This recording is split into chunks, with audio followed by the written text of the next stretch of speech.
All right, and we are live. Hold up a second while I get this under control. Boom. There we go. All right, got everything ready and set, ready and to go. So Eagles Seahawks. I'm picking the Eagles to win 27-24. I think that for some reason with Matt Patricia calling defensive plays, so I don't know why they're doing that, but I don't really feel like I feel like the Seahawks will be able to capitalize on that. Plus, Seahawks having three really good wide receivers against a Eagles secondary that's not really been all that good. Now, Seattle's front four, hopefully that can create a little bit of trouble for um, Seattle. But I personally think that Eagles going to win 27-24. Let's see if I'm right. And the Eagles going to start off with the ball. All right, so Josh Myers kicks it off. And short kick all the way to the 15 to 25 and gets absolutely blasted by is that Dylan Brooks? I think that is. Yeah, Dylan Brooks absolutely blasts him. Gets up to about the 25-yard line. So it's going to be Jalen Hurts. Let me fix this for a second.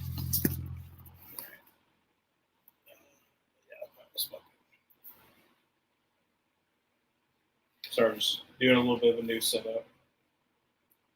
So the Eagles going to start at the 25-yard line. Swift and Jalen Hurts in the backfield. I'm going to watch that stream, so I'm going to get back into it. Going to be a read option. Dallas Goedert back to block for Jalen. Jalen's going to get about 13 yards on the carry. Very nice pickup to get in the game. So it's going to be first down 10 for the Eagles at about the 38-yard line. So Quez Watkins is number 3. Okay. And then Lane Johnson's back, so that's good for them as well. All right, so first down 10 for the Eagles at the 38-yard line. Going to send Boston Scott in motion. Going to be a toss back to Swift. He's going to pick up maybe 3 or 4 yards, depending on where they spot it. But basically a swing screen for them. So far, the Eagles be able to move the ball a little bit against a Seahawks defense that's kind of hit or miss sometimes. Sometimes they play really, really well. Other times they have a little off game. So it'll be interesting to see how both teams match up. So second down and 6. Again. And that is going to be losing about 4 yards in the play. Is that Jerron Reed or is that Leonard Williams? One of the two. Leonard Williams. So basically third down and 9 now. So sorry I missed that one. He just swam with Mailata, and ain't nothing really that Swift can do after that. So third down 9. 13 minutes left to go in the first. So not that much time has been going by either. Let's say Watkins into motion. Across the middle, going to find Dallas Goedert, going to pick up about 20. So up to about the 44-yard line, 43. So Eagles first down 10, Dallas Goedert.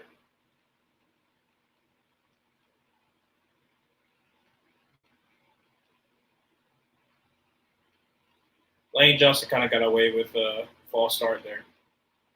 So first down 10 at the 43-yard line. Going to be a screen of Dallas Goedert that is going to pick up about 5. So nice pickup of Dallas Goedert. I decided not to start him.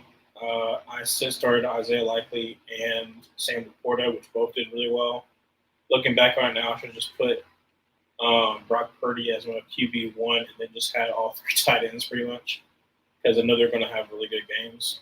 But I'm a little upset that I did not win my fantasy week because I did not go with my original plan, and I instead, oh my gosh, that Dickerson's whole entire face mask went off.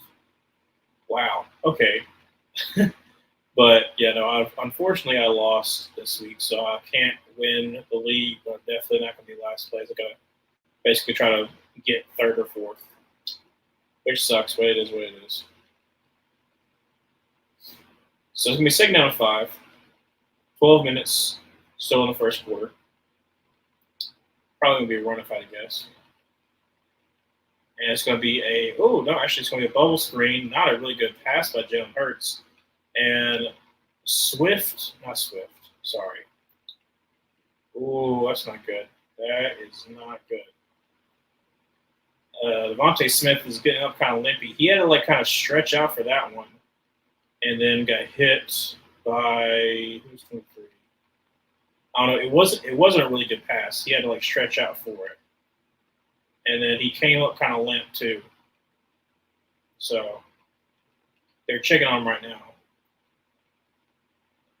So 3rd down 6, loss of a yard. They got to call timeout because Julio Jones was not looking. They were trying to send Julio Jones into motion, and he kind of came off kind of late, and the clock just wanted to had to call a timeout. Goodness gracious.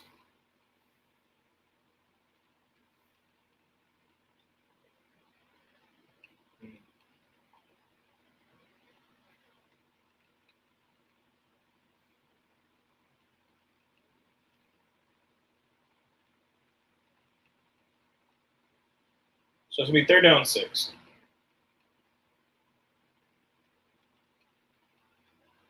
Pete Carroll has a 7-0 record versus the Eagles. That's what I'm saying. I got to pick the Eagles mainly because I'm just assuming they break the streak. That just makes more sense. But it'd be hilarious if the Seahawks actually win this one. So Devontae Smith's back out there after being out for a play. So 3rd down 6 at the, what would it be, 39-yard line. Jalen step back pass over the middle to A.J. Brown, who slips 2 tacklers and picks another about 4 yards. So 1st down 10 for the Eagles. At about the 25-yard line, I think.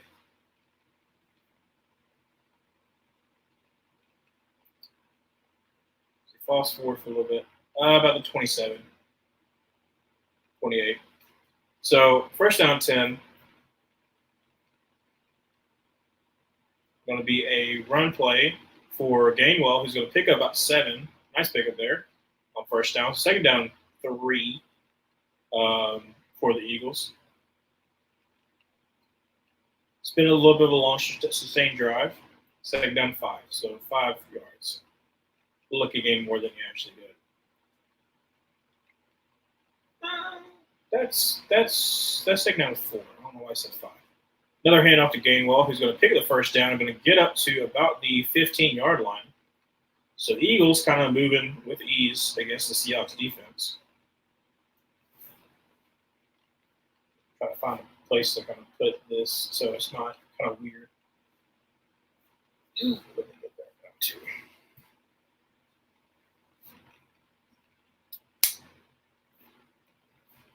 All right, so it's going to be a pitch for Jalen Hurts to Dallas Goedert. He's going to pick up a yard. So it was like a read option. It was like a triple option, but Dallas Goedert was like a bubble screen almost. And it was a weird play. I've never seen that one. So it's the read option, and then he just dumps it to Dallas Goedert, which loses more yards than Jalen would gain. I don't understand that one, but they gained 1 yard. So 2nd down 9. So far, over about a 6-minute drive, 10 plays, 61 yards. Swift in motion, going to be a dump off to him. It's going to be a screen. He's going to pick up maybe 6. So they have not been good and given good spots. So it's going to be about 3rd down 4. 3rd down 4, 3rd down 3.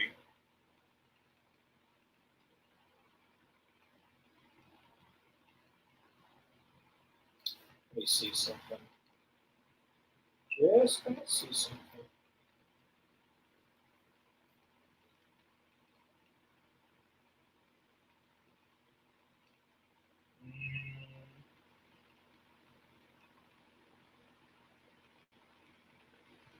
All right, so it's going to be a handoff to Gainwell, who's going to get the first down. Going to get to about the 4-yard line.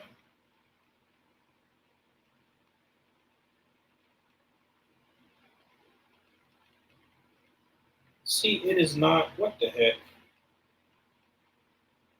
Okay, well, I don't know why. I hate that. But for some odd reason, the thumbnail's not right. I don't know why that is, but another handoff to Gainwell is going to pick about 2. So pick up 2 at Gainwell, second down and goal. Second and goal. On the, I think about the 3 or 4-yard line for the Eagles. Had a very long sustained drive so far. Taking out half of the quarter, so 7:25 right now. So Smith is out. Devontae Smith is out there on an island, pretty much. It's going to be a handoff to Devontae Smith. He's not going to pick up anything. He pretty much goes back to the line of scrimmage. Third and goal. Nothing really happening right now. Eagles desperately need to draw first blood, so see if they can.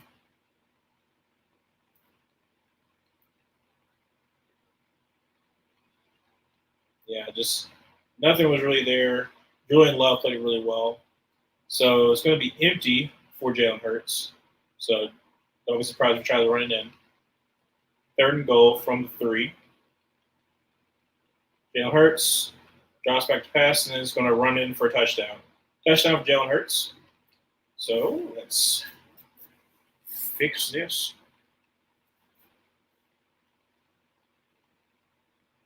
I'm still mad that the thumbnail, for some odd reason, was like, no, the thumbnail you made, I'm not going to use. I don't understand that. So score touchdown, see if they get an extra point.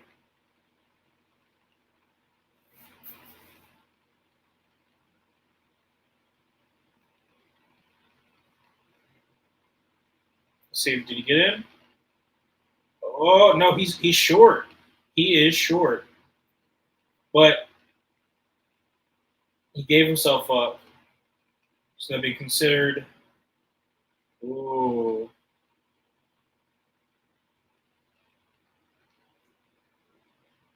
Did he get tapped? Okay, so I think it's still a touchdown. I think it's still a touchdown. He dove, but he wasn't touched. So kick is up, kick is good. So it's going to be 7-0 for the Eagles.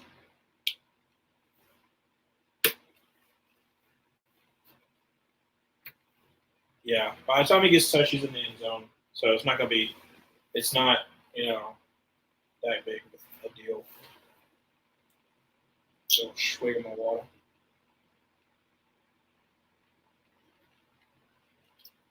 So it is 7-0 for the Eagles. Eagles took about half of the first quarter.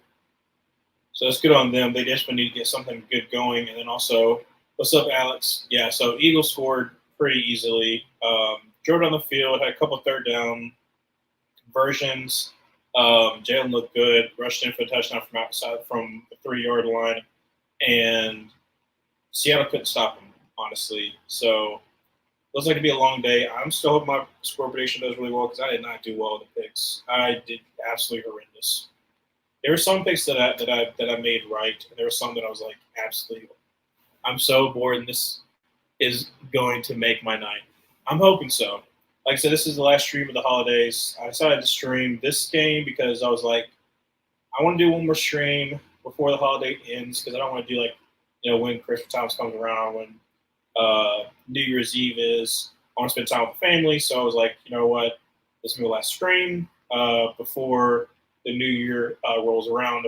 Just kind of get that out of the way, do some updates as well when more people come in about the channel, about stuff like that. Penthouse video was great. Thank you very much. Yeah, I've got both the Week 14 info basement and Penthouse scripts done. I haven't done the video just yet. I'm going to do that tonight. I'm going to do the basement, try to get that out Tuesday, try to get out NFL Week 14 Penthouse on Wednesday. Try to get both those out before the Thursday night game, so that all I got to do is just do Week 15 NFL Basement and Penthouse by the time that Monday rolls around, so that I will be back on track as far as like doing it on a weekly basis. So as long as I can do that, as long as I can be on schedule, I'm not going to be as stressed to get everything out, and I should be fine. That's been mainly the thing is I just want to make sure that I get things out on time, and I got to try to catch up. But I don't want to overwork myself very much. So 6:31 left to go in the first quarter. Jake Elliott about to kick off for the Eagles, and it is going to be a touchback. It's about the A of the Seahawks. So let's see what Drew Lock can do. So Drew Lock is starting for the Seahawks. Obviously, Geno Smith last week didn't play against 49ers, and Drew Lock looked good in the first quarter, in the first half, but he really sucked it up in the second half. So let's see what happens now.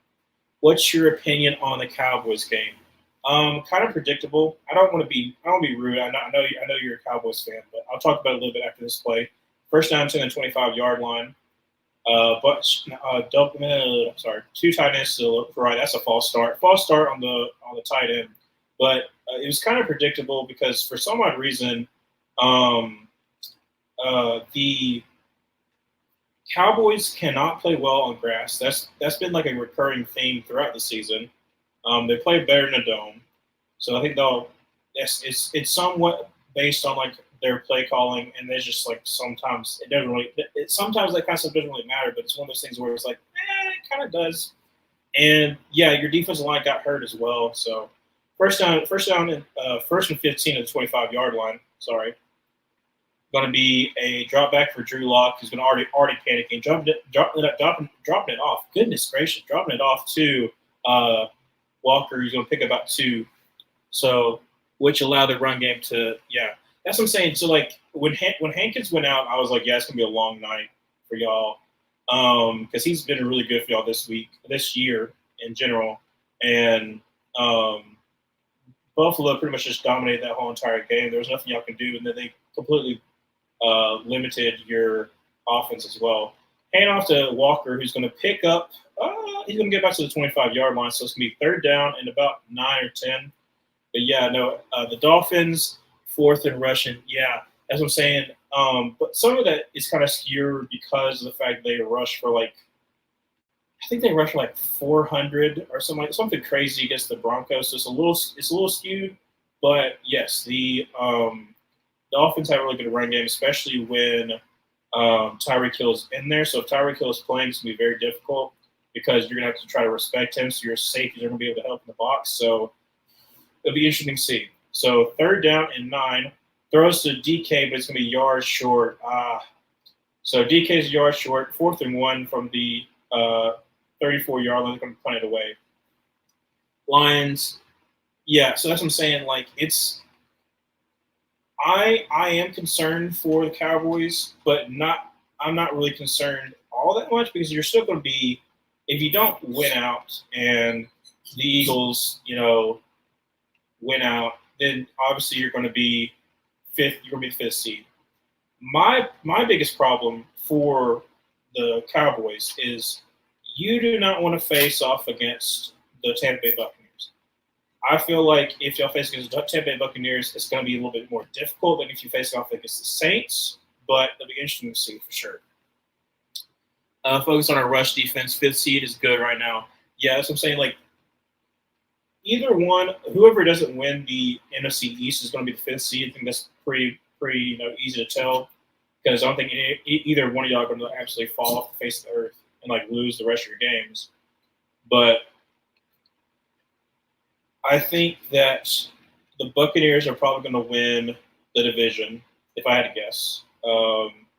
They're I don't want to say they're the hottest team right now in the NFC South. There's not really a hot team in the NFC South. But they won back-to-back games that are crucial for them to make the playoffs. They beat the Packers and they beat the Falcons. Of course, we beat the Falcons, so it's not really saying much. But I am concerned for whoever plays the Buccaneers because they're a very, very hit or miss team, very unpredictable. Like with the Saints, they're kind of predictable. Falcons definitely predictable, but sometimes if Baker's cooking, which is something that I did not think that was going to happen again, that defense of the Buccaneers would be able to match up well against your Cowboys. So that's the main concern that I would have. I still think you would beat them because you have a lot more. You have more talent than they do, but it would definitely make it a closer game. But yeah, we're on a commercial break right now. But that was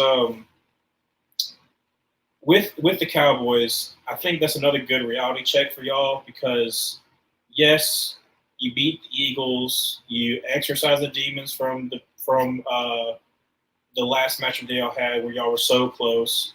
But I think a lot of Cowboys fans, I'm not saying you, Alex, I know you didn't really, gloat as much, but I think a lot of Cowboys fans got too hyped, and that game was something for you to basically like, okay, yeah, no, I need to slow my roll again. Not necessarily don't buy in the hype, but don't immediately go to we're going to the Super Bowl again because that's one of the things that kind of happens with a lot of teams like the Cowboys, or even sometimes like the Ravens as well, where like you have good seasons, but then you kind of like choke in the playoffs. I don't want to try to like be a Debbie Downer. Hopefully that doesn't happen this year. Who knows? Maybe it's the Cowboys versus the Ravens. That'd be kind of cool. But temper expectations. Be glad for the season that you're having right now, and just hope for the best. That's pretty much what I've got right now. I think the Bucs are losing out. I don't know. I have to look back at their schedule, but they're the hot team right now. Eagles going to start at the 12-yard line, first down 10. After this play, I'll look up the Jags, Saints, Panthers. They'll win the last two games. They'll lose against the Jags maybe, but they'll win the last two games. Swift tries the left side. He's going to pick up about 6 yards on that play because the Bucs are going to beat us, obviously. The Saints are going to be a close game, but I still think they're going to beat the Saints because the Saints, Saints are very hit or miss as well, but they are just I don't trust the Saints. At least for the Bucs, I can trust the Bucs. I can trust the Bucs defense for being good, and I can trust that Baker will either have like a mid game or he'll have a pretty good game. So 2nd down 5 for Jalen is going to take a shot along the sideline, but that was absolutely nowhere. But yeah, I think the Jags have to win next week because basically they're tied with the Colts and the Texans for the division, but they have the lead. So I think the Jaguars desperately need to win next week. My prediction on the Cowboys are lose Dolphins, win Lions, and then win against the Commies. I can see that. I think the Lions, it just depends on which line shows up because they've been kind of like they've been kind of slipping. They have their get right game, so who knows? So 3rd down 5, 3:47 left to go in the first quarter. Going to send Gainwell into motion into the backfield. Better hurry up, and they got to call timeout. Yep, they had to call timeout, either a false start, because they were running out of clock. So false start, going to back them up 3rd down 10. Goodness gracious, for the Eagles. But yeah, I think that's a good prediction. I think the Cowboys will go 2-1. Either you lose to the Dolphins or you lose to the Lions.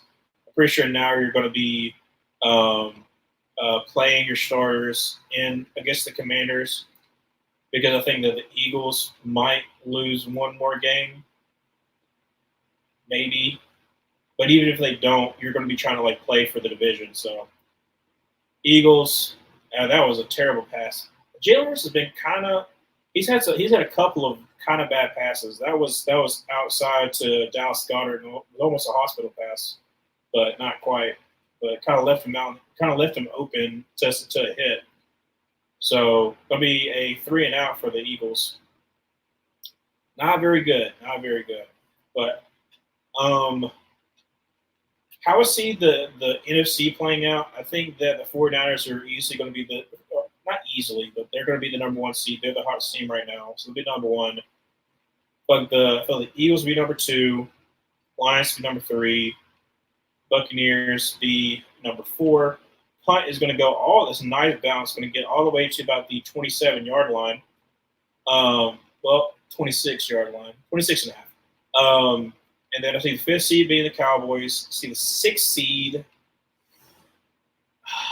I know they've been on a little bit of a skid, but considering that their next couple of games are not that bad, I want to say the Packers. I'm hoping that they finish off well against the Panthers, Vikings. I think they played somebody else too. I think the Packers will be either the 6th or the 7th seed. And then I'm going to say I want to put the Rams at 7. Either the Rams or the Vikings. Oh, man. Because the Vikings have to play the Lions twice, I'm going to put the Rams. I'm going to put the Rams at 7. So I think that's also a better matchup, too. That would be kind of cool, the Rams versus the Eagles. So that's my prediction for the NFC. For the AFC, I gotta go. Yeah, are winning out most def. Yeah, as I'm saying, the Eagles have a little bit of an easier schedule. They got through the brunt of their schedule. That was absolutely like gruesome to watch. Just like the fact they had to go against the Bills, the Chiefs, Cowboys twice, and then I think I don't remember if I said the 49ers and the Seahawks. That's a gauntlet of a schedule, and the fact that if they win this game, they'll go 4-2 in that schedule. I think that's going to be pretty good for them. And getting that number 1 overall seed is going to be beneficial for them as well because they've got a couple of injuries. They need people to come back. So, but I think the Eagles will be number 1 seed. And then AFC, I gotta go with the Ravens. They weren't necessarily. They were my. I got them going to the divisional for sure. In my pre season picks, I thought I had them going like 12-5, which I think they'll go. I think they'll be close to that if they go 2-1 the next couple of games. So I'm going to have to go with the Ravens, the number 1 seed. I want to say Chiefs, number 2 seed. But the AFC is just so hard to predict.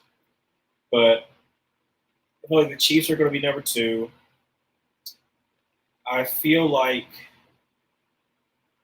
the Jaguars are going to finish at number 3 because I think that the AFC East is going to come down to the Bills and the Dolphins. I think the Dolphins are going to lose. They might lose the next 3 games. They have a pretty gauntlet to go through. So first down 10 going to be a toss and absolutely get blown up. Oh my gosh! So Sweat absolutely just snuffed that out. It was a toss to the left for the Seahawks, and it was not going anywhere. DK Metcalf was supposed to chip, and DK Metcalf's absolutely horrible. That was absolutely horrible blocking. He tried to just wall him off instead of actually chipping, and did not work at all. That was absolutely horrible. So 2nd and 16, loss of 6. 2:55 to go in the first quarter. Seahawks at the 21-yard line. Yeah, that was absolutely terrible effort. Drew Lock drops back to pass, throws over the middle. I think that's who is that? Parkinson? Yeah, Parkinson. I think it's about 6. So going back to the original line of scrimmage, about 3rd down and 10.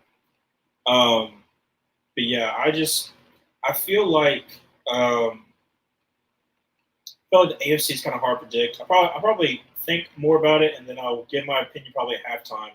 So I really got to think about that one because the AFC East I think is going to come down to the last week because I think the Dolphins are going to lose their next 2 games. Maybe. I don't know. Drew Lock drops back to pass, throws over the middle to Tyler Lockett. He's going to pick up the first down, picks about 12. Kind of throw the needle in there. So first down 10. Seahawks need to get something going so far because Eagles have dominated time possession. They've got close to 9 minutes of the quarter. So 1:50 left to go in the first. There's Charbonnet in the backfield. Going to be going to be play action pass. Drew Lock throws it out to Tyler Lockett, picks about about 5 yards on play. Second down 5. Like I said, the Seahawks have a really good trio of wide receivers, so I think they'll be able to capitalize against the Eagles' secondary.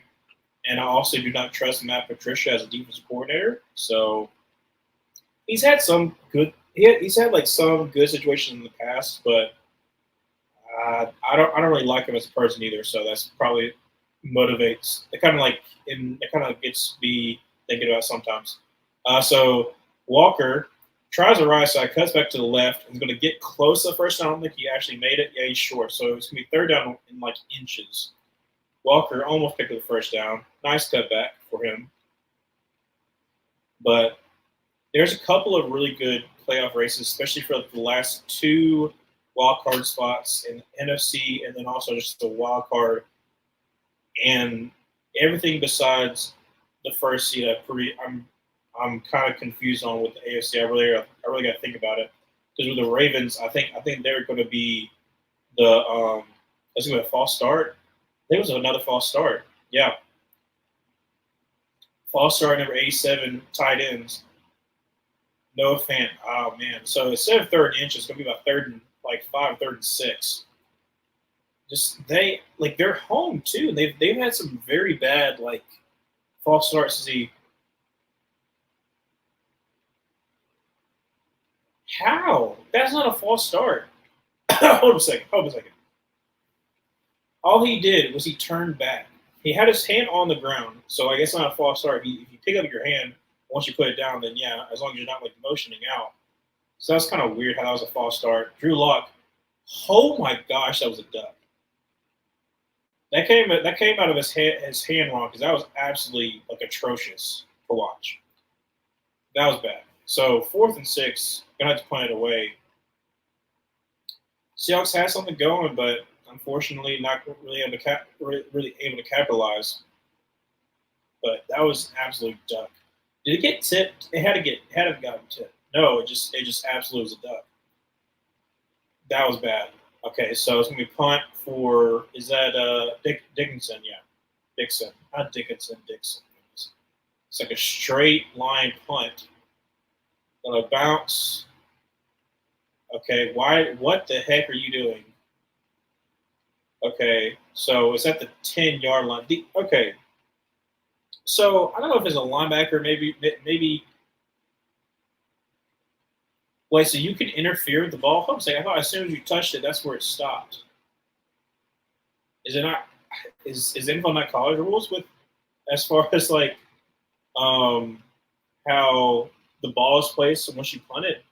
Because like the defender like popped the ball once it bounced in the air, and then made sure it didn't go in the end zone. I don't know why that happened, but hot take: Niners, Bills, Cowboys, Ravens, Fins, Chiefs, Eagles, Rams, Lions, Jags. That's your guessing your power rankings. I've thought about doing power rankings, but like sometimes I don't really like doing power rankings that much because like I feel like you don't really know, and there's like a lot of like movement. I might reconsider it next year, but yeah, I agree. I don't really know if Bills are the hottest team right now outside of the Niners. They're the hottest team in the AFC. Like if the Bills make the playoffs, I would not want to face the Bills. Like if the Chiefs have to face against the Bills in the wild card, I would be terrified if I'm the Chiefs.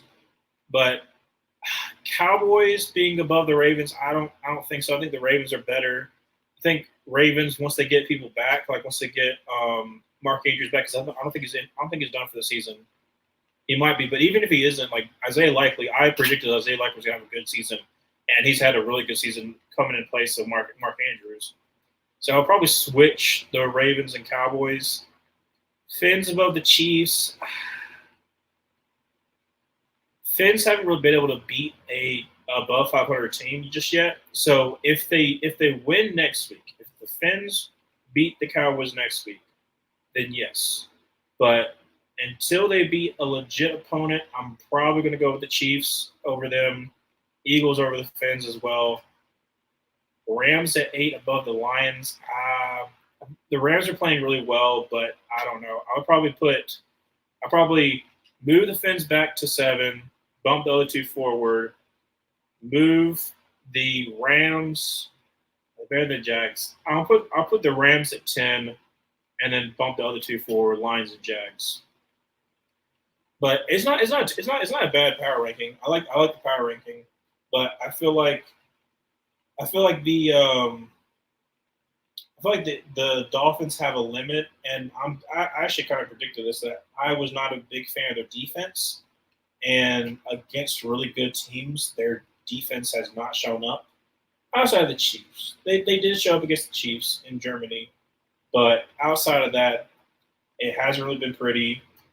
Heck, they let Will Levis score 2 touchdowns in under 3 minutes, which some of that's got to go with coaching too, but I was really bad.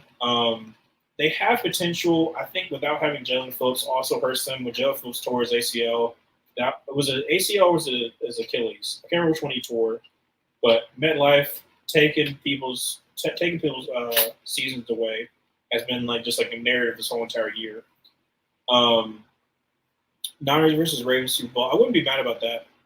I had the Niners in the Super Bowl, but in my preseason, I was like, how funny would it be if Aaron Rodgers makes it to the Super Bowl as a 5th seed?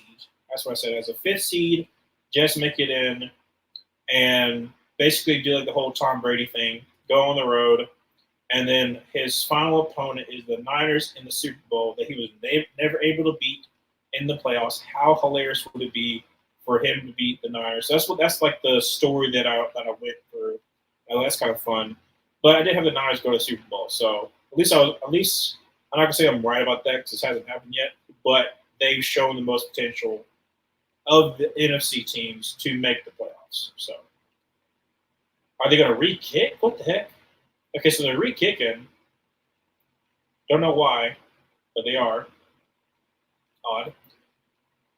So Seattle's going to kick again, 4th and 16 from the 33-yard line. Wild.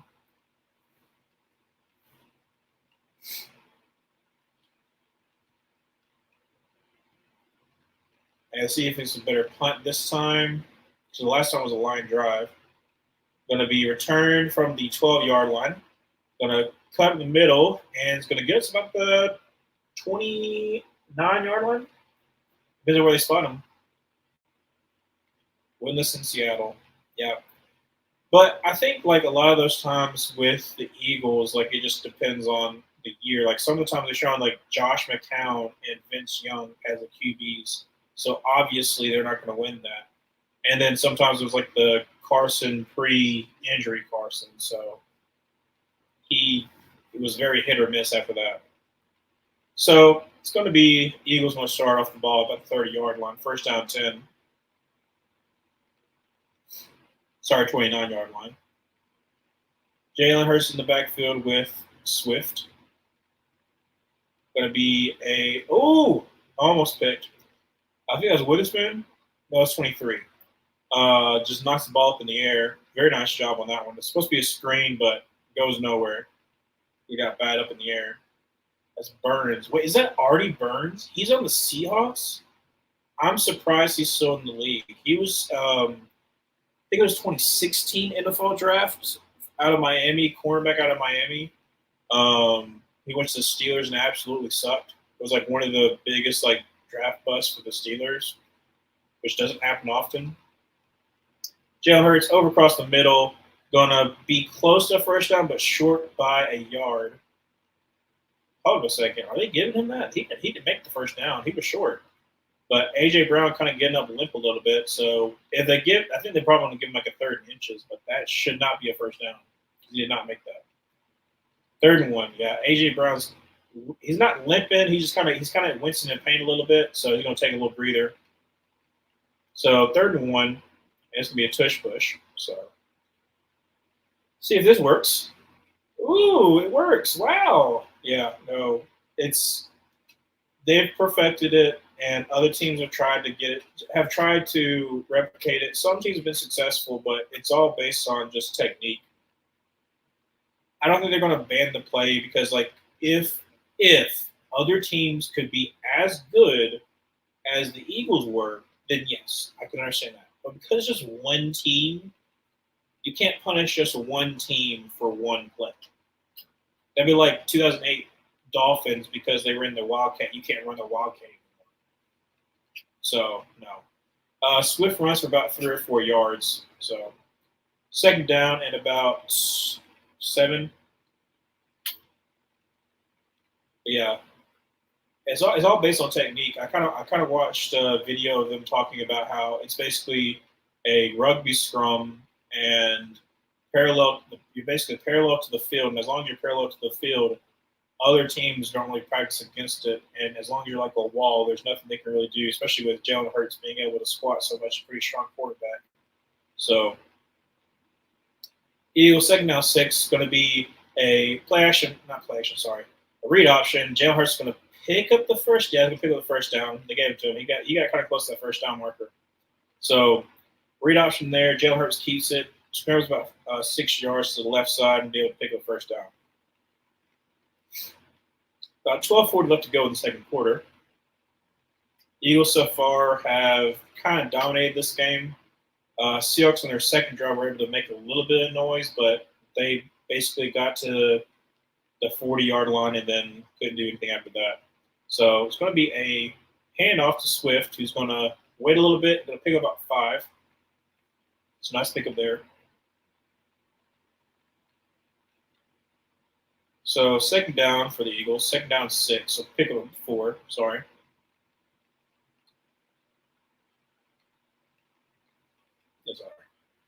Second down 6 for the Eagles at the 45-yard line of the Seahawks. Going to be a pass for Jalen, steps back to pass, and going to throw it to A.J. Brown. So A.J. Brown's back in there. Going to go up to about the 35-yard line and just drop down. So nice pick for A.J. Brown. Like I said, Eagles have just been able to not really dink and dunk, but they've been able to, pick up quality yards and just been able to drain this clock too. So Seattle's not really had that much of an option. Big handoff to Swift, got a wide open lane, so pick up a first down, pick about 11 on the play, makes about 2 or 3 people miss. Very nice play for the Eagles there. A little bit of a zone right there, and just lane opened up wide for Swift to go through. So it's going to be first down 10 from the 24.5-yard line. It's basically the same as a play. And Swift kind of tripped up a little bit. When he tried to stop, he kind of tripped. Still picked about 2, but yeah. Oldest offensive player to make every start of the season is Jason Kelce at the age 36. Yeah, I think this is his final year. I think the Eagles, if they don't win the Super Bowl, that's going to be disappointment. But like, he's 36, he's getting up there in age. Maybe he can come for 1 more year, but he was kind of close to retirement last year, so I think this might be his last year. So pick up a 2, second down 8 from the 22-yard line. Jalen Hurts in the backfield with DeAndre Swift. Going to be it's going to be a read option. Is that Calcutt or is that Skull? Number 89. I can't remember if that's Calcutt or that's Skull, but he was out to block for Jalen. Only picks about 2. So third down and 6. Like I said, 10 plays for the Eagles, already getting up about 5 minutes of the drive. They're just basically just grinding out the clock, making it hard on the Seahawks offense as well, because they're not able to get on the field basically at all. They've had I think the Seahawks only had 2 drives so far, and it's past the 10-minute mark in the second quarter.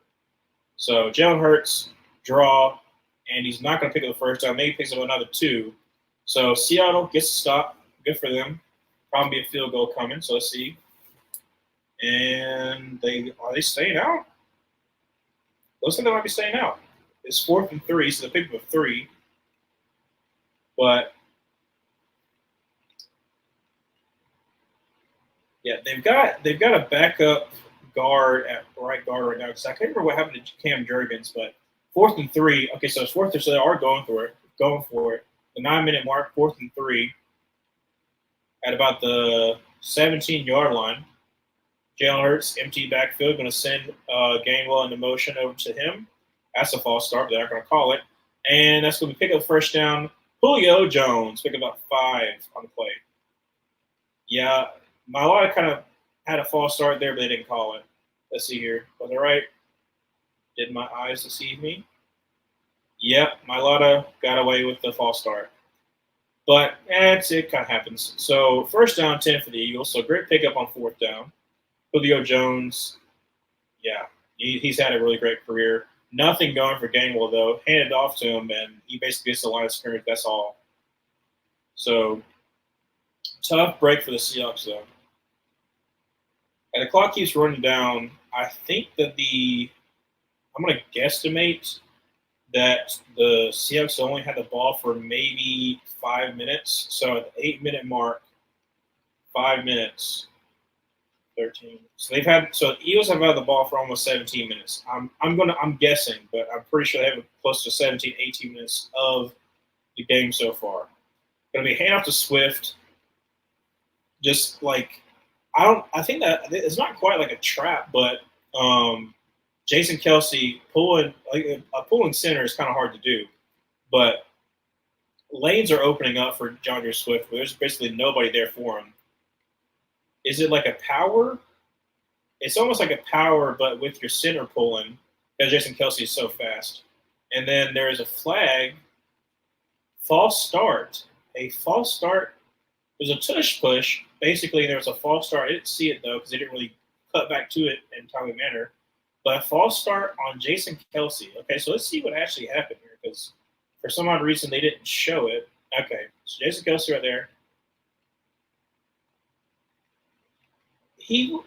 Is that it?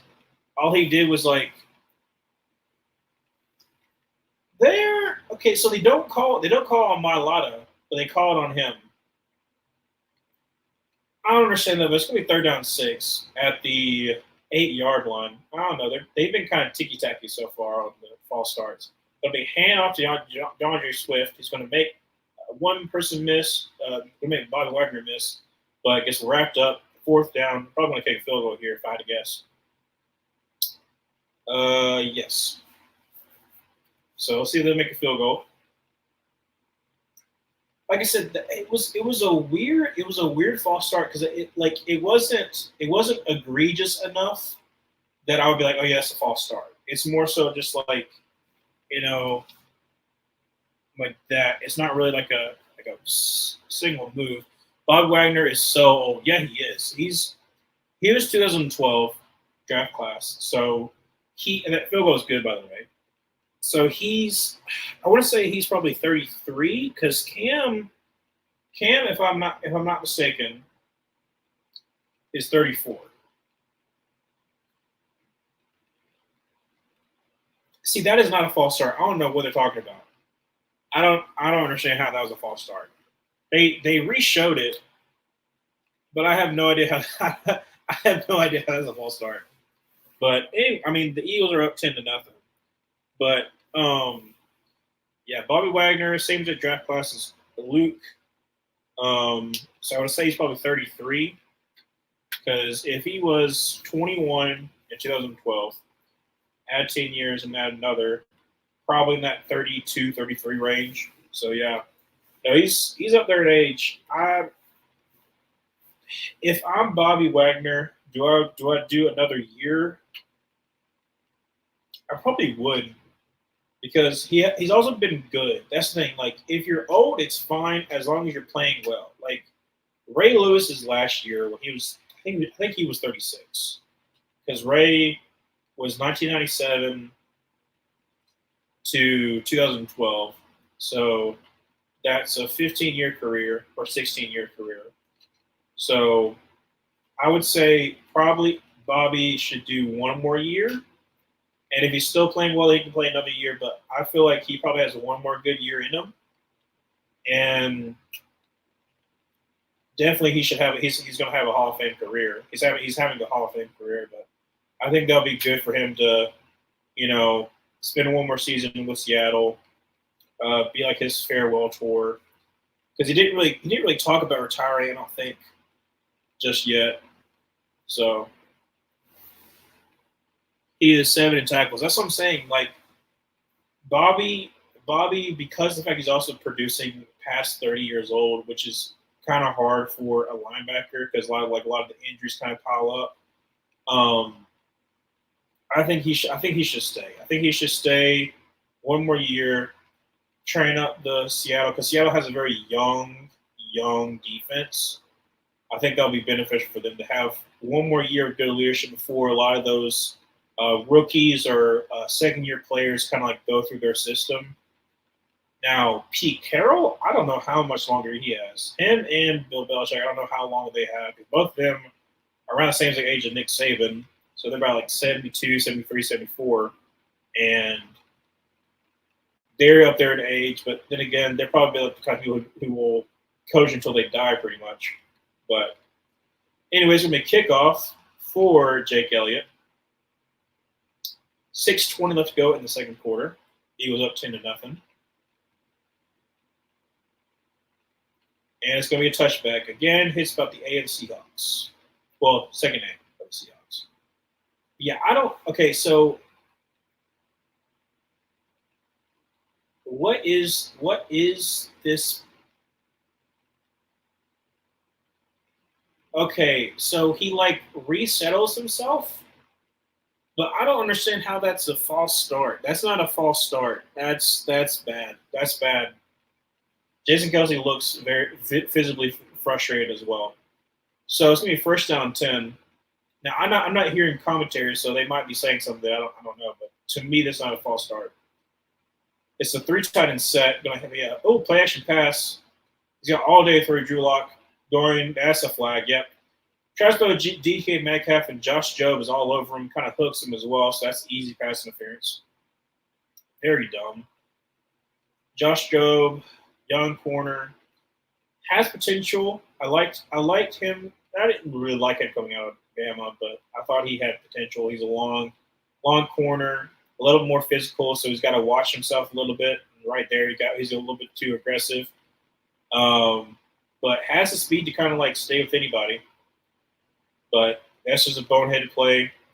Gives him a free first down. So Seattle's going to be first down 10.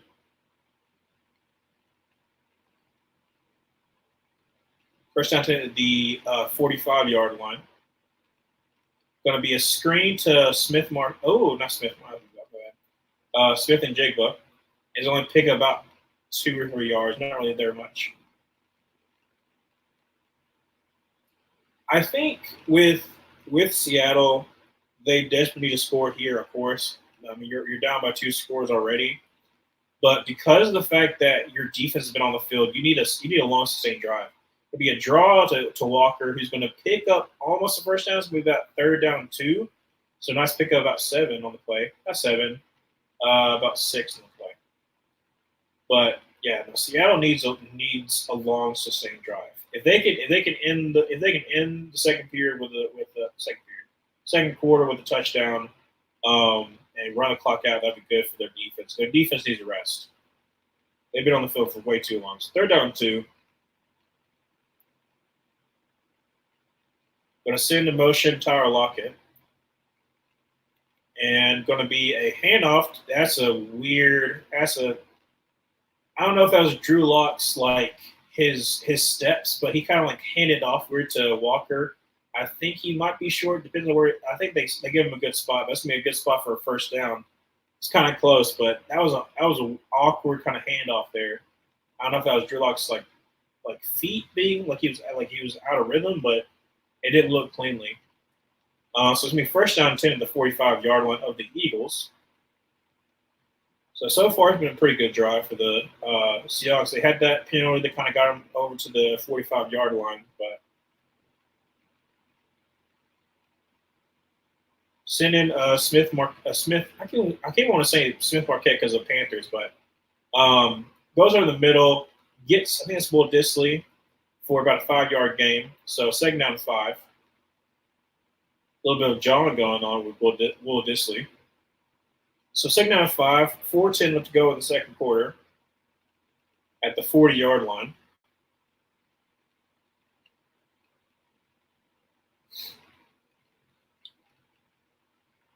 Drew Lock so far, 7 8 for 42 yards. Like I said, he's been efficient, but not really good on the yards.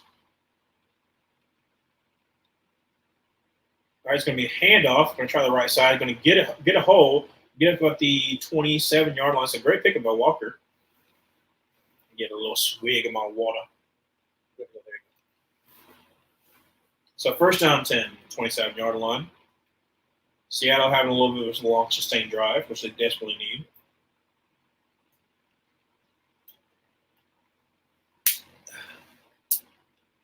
Yeah, that was a great hole by the Seattle's offensive line. A little stuffy, but that might be the reason why like my voice is kind of the way it is. I'm going to send Parkinson into motion. I'm going to try the left side. Not going to get anything. Ooh, hold on a second. Okay. There's almost a late hit out of bounds, but he was kind of close. So great job. Was that McLeod? Not McLeod. Who is that? That is who is that? 22. Oh, it's Keely Ringo. Yeah. Out of Georgia. Nice tackle there. And then Brown, he got close to having a late hit. Thankfully, he kind of let up a little bit, but that was kind of close. So second down 10 for Seattle.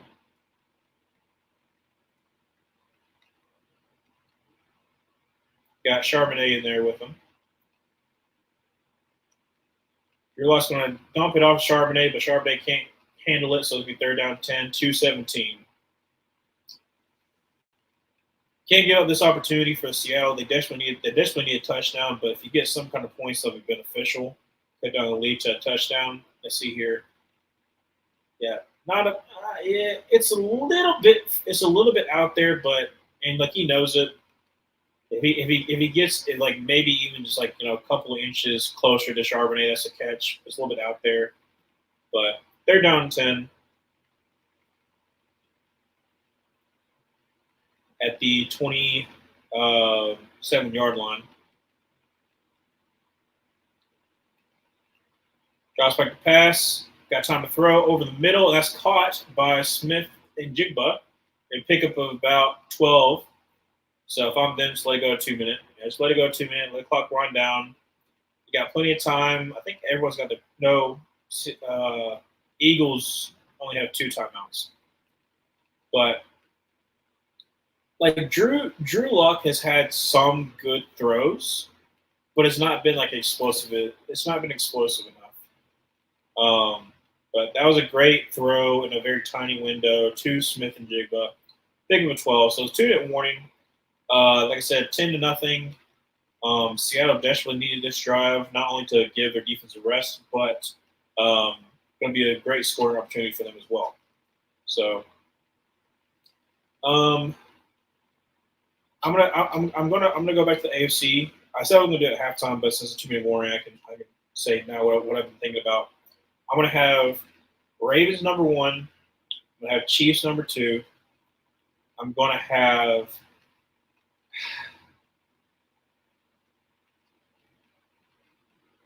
the Jaguars beat the Bills. So I'm gonna have the Jaguars number 3, Bills number 4. I think because the Bills are a hot team right now, and I'm hoping the Bills win out, and I'm thinking that the Dolphins are going to kind of choke a little bit because they have very hard opponents coming up.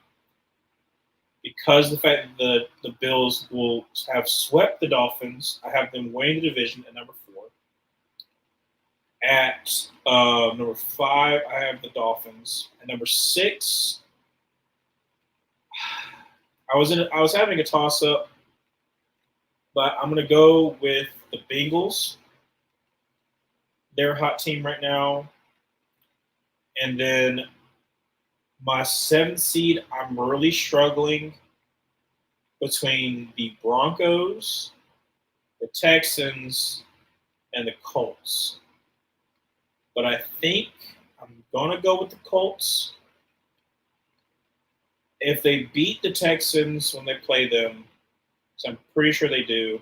They also have to play the Titans. I think the Colts have the easiest schedule remaining. Maybe the Broncos too. But because the Colts, I think, have the tiebreaker over the Broncos, I'm going to go with the Colts. Like I said, AFC absolutely like hard to predict. It's going to be a rough one. But that's how I'm going to go with that. I might change my mind on the wild card teams, but I'm really feeling like the Jaguars will be able to pull it out. Especially because some of the remaining schedule they have 2 NFC South teams. So I think they should win. So as long as they go 2-1, they should be able to win the division. So I don't think the Colts or the Texans are going to win out too. So Seattle, first down 10, going to be that kind of weird. It seemed like they were about to call a false start, but they didn't because like the defense kind of like went slow, played it. So Charbonnet only picks up 2 or 3 yards, but so second down, Eagles call their second timeout. 1:53 left. So because the Eagles had to call their timeout before when they had a delayed game, they only down to 1. So I can see Seattle just running the ball again, so the Eagles don't have another play, don't have another timeout. But yeah, the AFC is going to be hard to predict. NFC, I'm a little more grasp of just based on like who's hot, who's playing. Like I said, I think the Packers remaining schedule should allow them to be 6th seed. Because the Vikings played the Lions twice, I have them losing out the playoff spot to the Rams, who are a hot team. They do have to finish the season against the 49ers, I think. I think that's their last game. But if the Eagles lose one more game, then theoretically the 49ers could sit their starters in the last game. I don't think they would, but they could because they would have the number 1 seed wrapped up, whether they won or lost. So I do think that the NFC is a little bit easier to predict. AFC is going to be absolutely just atrocious. Not atrocious to watch, but atrocious to try to predict. But still in commercial break, so I'll get another swig of water.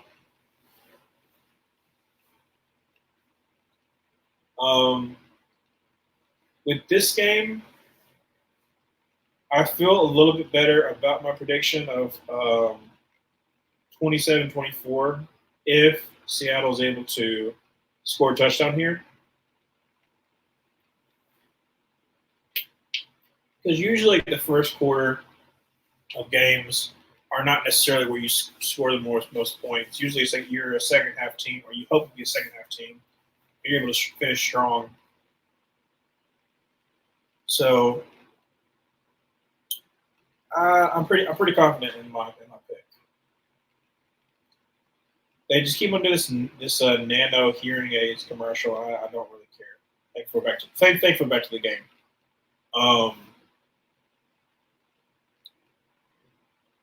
They're going to kind of talk about that. So, what was it? I forgot what I was saying. I forgot what I was going to say at all, and now I'm blanking. Anyways, second down and about 7? I think it was second down 7 for Seattle. Drop back to pass, going to throw it low, and it's going to be incomplete pass. Why would you do that? I can understand on third down, but on second down, with the Eagles still have a timeout, I don't like that play call. If I'm Seattle, I am making sure, if I'm going to throw it, I'll make sure it's a completion. Like, I'm making sure it's an easy completion. But he throws it kind of low. Keely Ringo does a good job breaking it up. But now, if you don't get the first down, then the Eagles have enough time to be able to drive down the field and score. So I hate that. But I'm going to send Mike Bobo into motion. Going to be bunched to the left. Going to throw it across the middle, and he gets maybe like 3 or 4 yards, but the Eagles already called their last time out with 1:44 left. So if I'm Seattle, do I go for it? It's like a 4th and 4, 4th and 3. This is your best drive so far tonight. Your defense needs a rest. I would probably go for it, but I'm not Seattle. So, like I said, that not running it on second down kind of made me mad because, like, literally, you're giving the Eagles another opportunity to score. And with as good as their offense is, like, they can easily move down the field with no timeouts with like a minute and a half, pretty much. So 1:45 to go, 4th down and 4.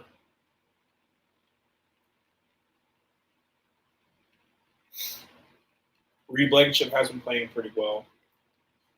He's been serviceable. He hasn't been like really great because so far the Eagles secondary hasn't really been all that good this year.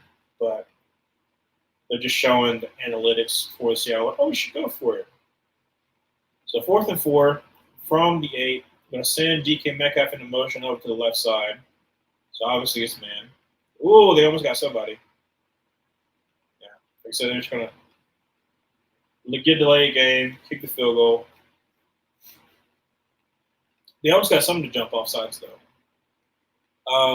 Trying to see if there's anything else that I missed in comments. No, nothing else on comments. So it's gonna be a field goal for Seattle. Oh, Seattle just call a timeout instead. So let's see who makes it. It's, Josh Myers.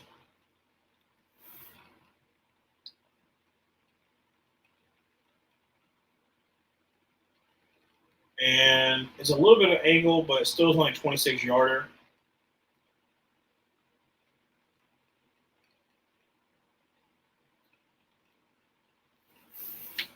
See here. And snap, hold, kick is up, and kick is right down the middle. So it's going to be 10-3. So Seattle does respond, only down by a touchdown. But like I said, the incomplete pass on second and 7 gives Philly like a 1:42 left to go. No timeouts, of course, but still you got plenty of time.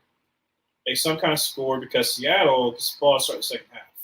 So, like I said, I hated that call, but it is what it is. They're showing the commercial for the new Percy Jackson.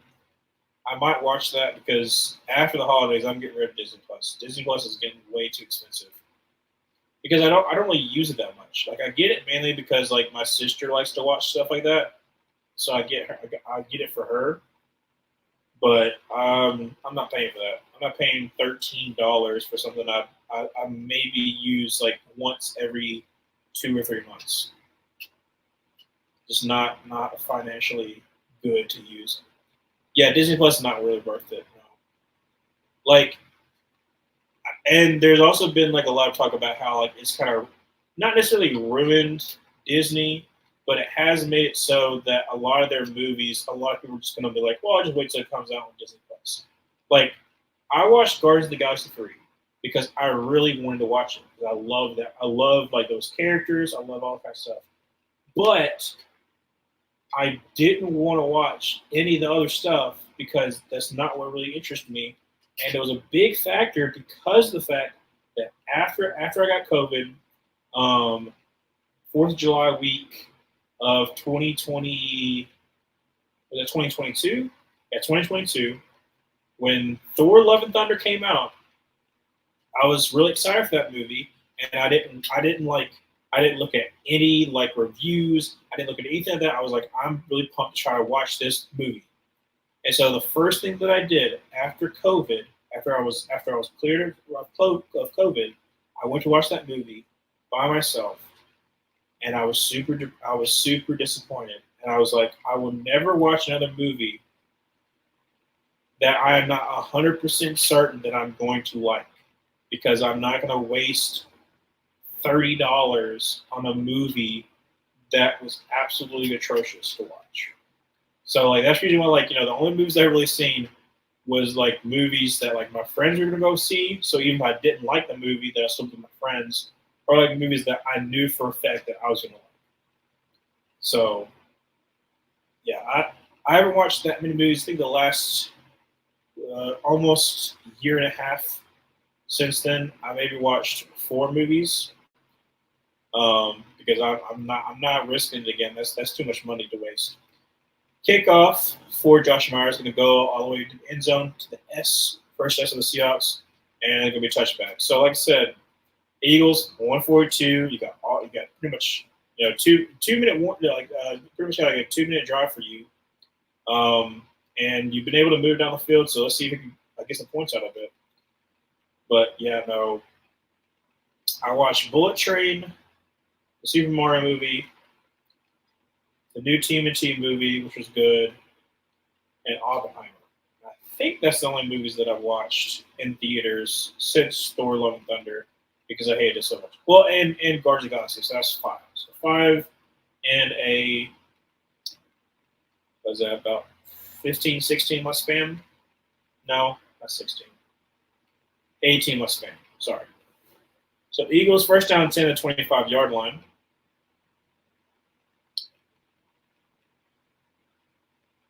You think that's Gainwell's in the backfield with them. Going to take a shot along the sideline, and Devontae Smith unfortunately got tackled and bounced. So that clock's going to run. So 133. There's a flag though.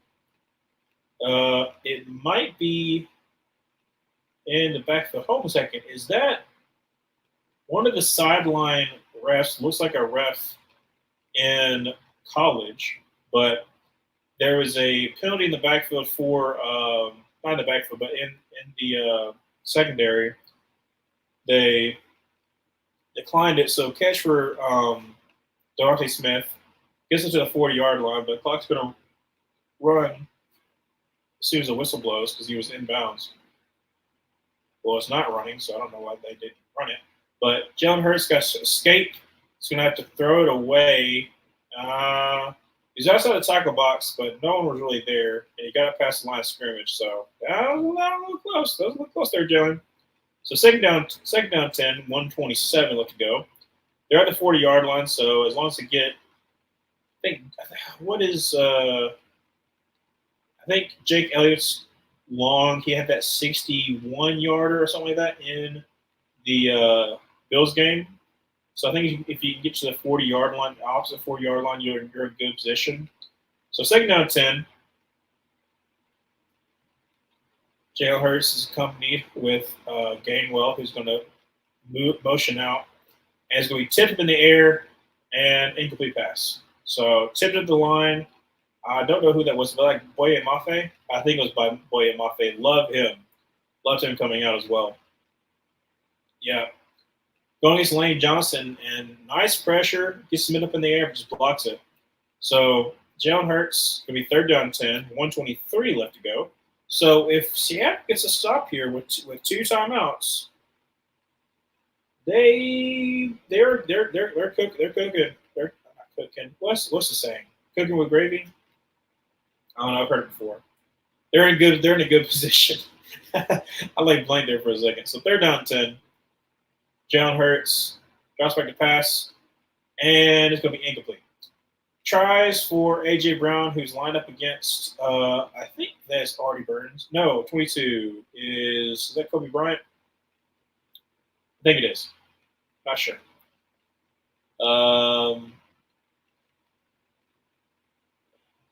Because I think 23 is Artie Burns.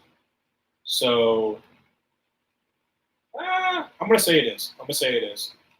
But, yeah, great defense by Seattle. Get a stop. You got 2 timeouts with 1:18 left to go. So you get a good return here. No. And he gets up to about the 18, 19-yard line. So 108, 2 timeouts. You can possibly get yourself in field goal range. I mean, of course, you want a touchdown, of course. But yeah, you're in a good spot right now. You're Seattle. Show the Heisman House. This year's Heisman House commercials are still good, but they could be better. They've had some really good ones in the past, though. But I'm trying to think. If I'm Seattle, I'm not fretting if I only get a field goal because I start off the second half with the ball. So at least if you can cut down the lead from a touchdown, still be down you know by 4, but you're in a better position. I would still be satisfied with that. If I'm going into halftime 10-6, I'm completely satisfied because you definitely need to win this game. Your defense has been playing pretty well considering they've been on the field for most of the first half. So let's see what happens. I know they're still on commercial break, so this will be a little bit. Um, like Seattle has a tough going. I think it's after the Eagles game. See what their schedule is. Because if they lose this one, they're not completely out of it, but it is going to be really hard for them to make the playoffs because they're 6-7. So they got Titans. Titans are already eliminated, so maybe you can defeat them. Steelers and Cardinals. Steelers. Steelers are one of the people I don't know. I don't know what to think about the Steelers. Obviously, I don't really trust them, but then again, they're very unpredictable. So I can't necessarily rule them out. But let's just say that Seattle somehow wins this game. If you're 7-7, and those are your last 3 games, they're showing the 49ers schedule. But theoretically, you could make the playoffs 10-7 and basically, save your season because of the last 3 games. So this is a very important game. As you know, I had it as a close game. Thought there'd be more scoring, but I'm perfectly fine with this one. This a very close game. I prefer to be close than just be like a sloppy game like Thursdays usually are. But first down 10 to 19-yard line for Seattle. Drew Lock over the middle. Going to get to Noah Fant, but only picks about 7, so the clock's going to run. Don't know why you would do that. So 55 seconds left to go. Clock is running, second down to 4. They better hurry it up. And that's a hole, but they're not going to call it.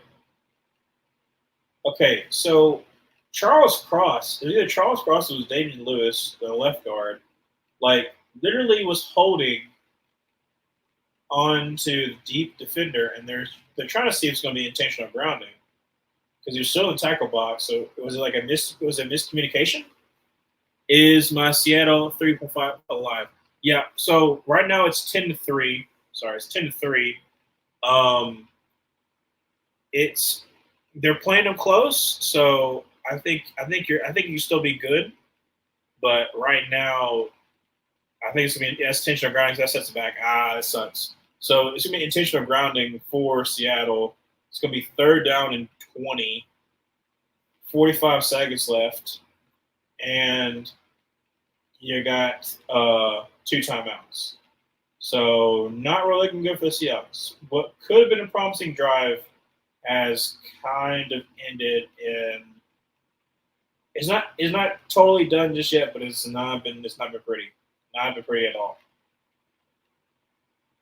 So Seattle calls itself a timeout, so they don't have a 10-second runoff.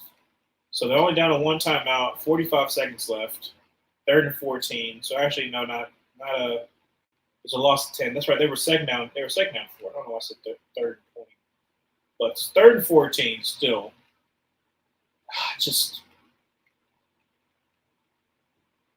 I'm kind of surprised at how Matt Patricia's defense has been doing because I'm not a big fan of Matt Patricia. So been doing pretty well against Seattle. Seattle, who played like a good first half against the 49ers. So, okay, so they're showing at 35 seconds. So I guess there was a 10-second runoff. So they didn't call timeout. That was weird. Okay, now they're fixing the board. So they call the timeout. So they have 1 timeout. For some reason, they switch up the board to make it be 35 seconds with them having the other timeout. So I don't know what's happening right now, but so 45 seconds, 3rd and 14. And the Eagles have trailed at halftime each of the past 6 games. So a little bit different now. So hand off to Charbonnet and gets maybe 2. It's probably going to be a hold as well. Nothing really there. But, man, defense has actually been playing really well for the Eagles. 10-3, probably in that way. Because probably to put it away. Got holding, penalty decline, obviously. Just nothing really happening. Been kind of a slow day. Not a slow day, but I'm excited for a close game. And so far it's been like that, so let's hope it stays that way.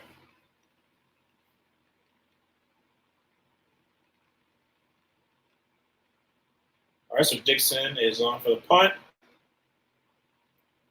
Eagles still would have depends on how much they return. They'll probably still have 30 seconds left. So they could try to get some.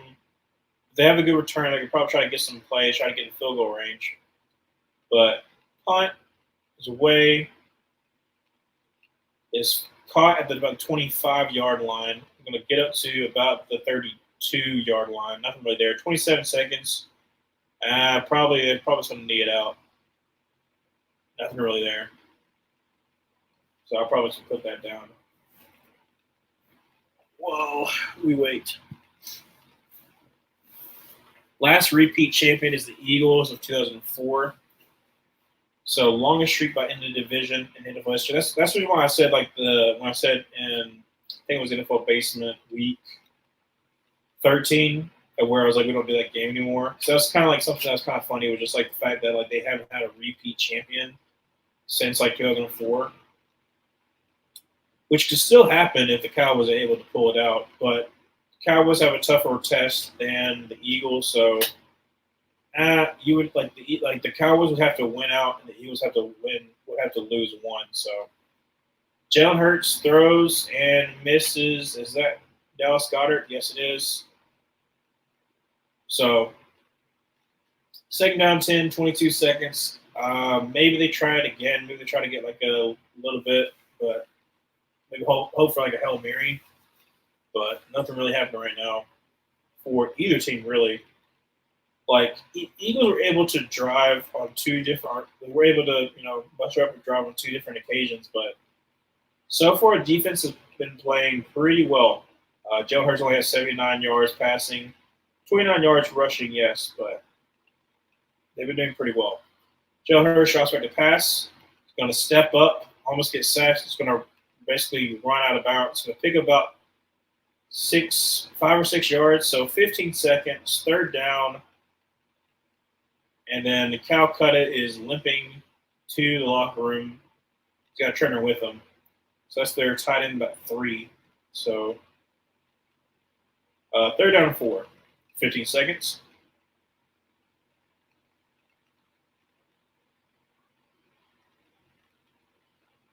See what the Eagles do. Nothing really to do, but Eagles, empty set. Drops back to pass, gets pressured, and that's an incomplete pass.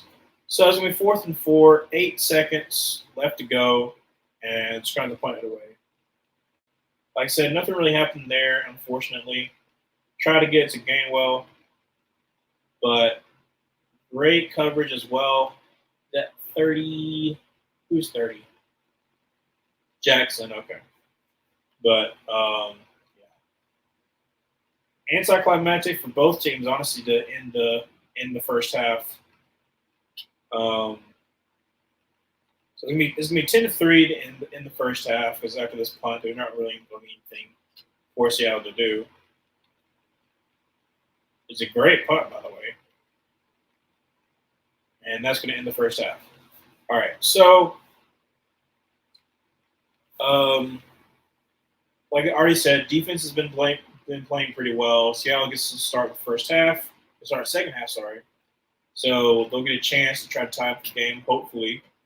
Um, my prediction is not looking all that well. I had 27-24, so I got to hope for both teams. Well, for Seattle to score 21 in the second half, which is probably not going to happen. And then I have the Eagles scoring 17, which could happen, but it's all right. As long as the Eagles win, that's fine with my prediction. I need to end off on a good note because there was a couple of bad predictions I had. I had the Broncos win against the Lions because the Broncos were the hotter team. And the Lions were kind of like. I was also kind of teetering because I was like, the Lions could get the get right back game, and that absolutely happened. They absolutely demolished the Broncos.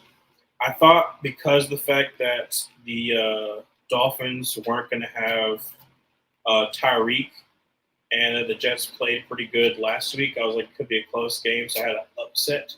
I had way too many upsets this week, and that was absolutely one of them. And they got like, it was not fun. It was not fun if you were a Jets fan. What was the other one that I had that was really bad? I got all the NFC South wrong. Because I had both Saints and Buccaneers losing, and they both won. I also had the Falcons winning, and they lost to us. So got that one wrong. And then what's the other one that I got wrong? Like I said, I had a pretty mediocre week this week, but I'm trying to think. I guess with recap as well, I could talk about the Panthers game.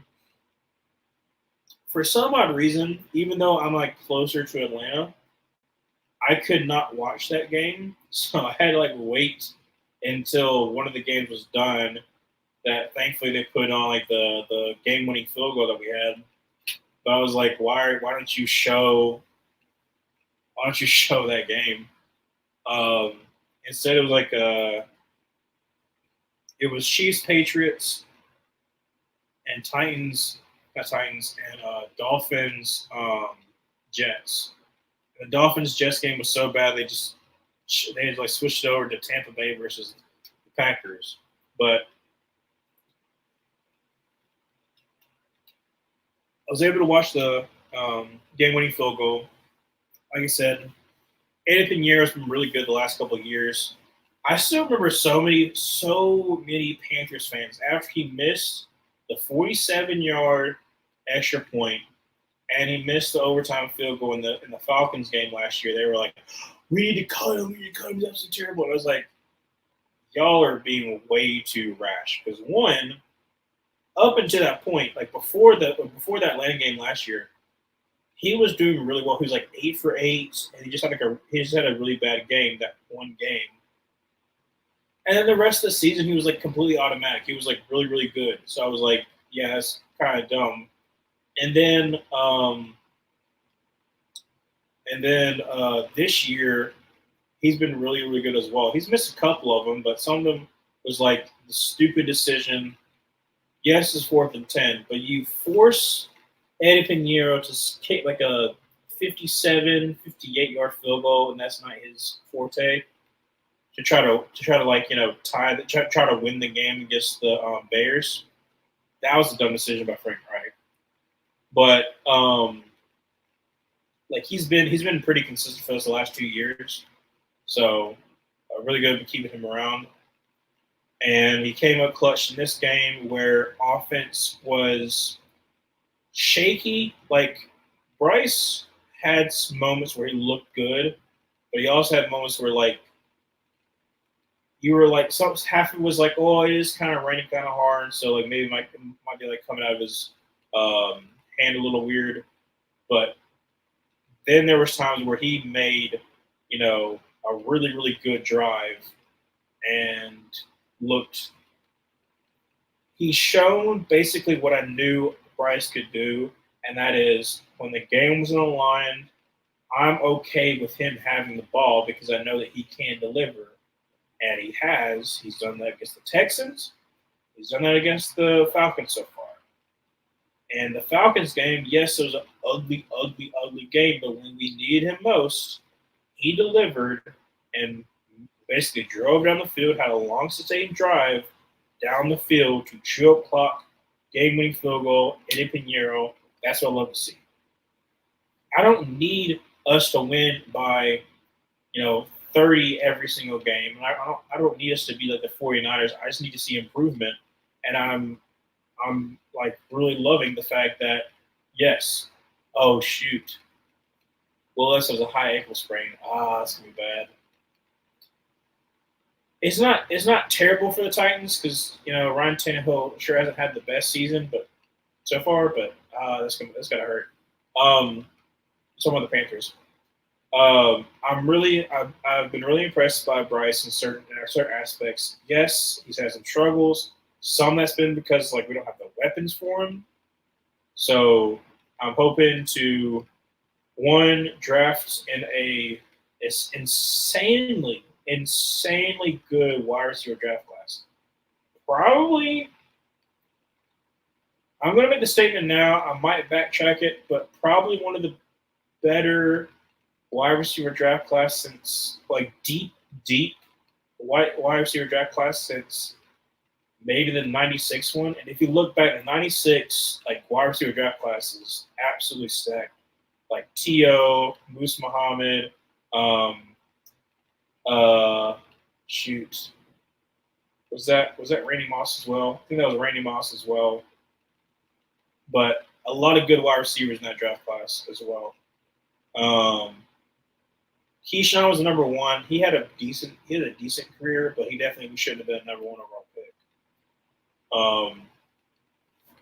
But I'm hopeful for the future. I know a lot of Panthers fans originally were just like super duper like down in the dumps, like, oh, we're terrible, we're never going to be good again. And I've never been that kind of fan because I've always tried to see the positive things. Because once you go to like super duper negative, it's kind of hard to get out of. And so I really believe that if we get the right head coach and maybe a new GM, because there is some stuff that I'm like iffy with Scott Fitterer about, then who knows?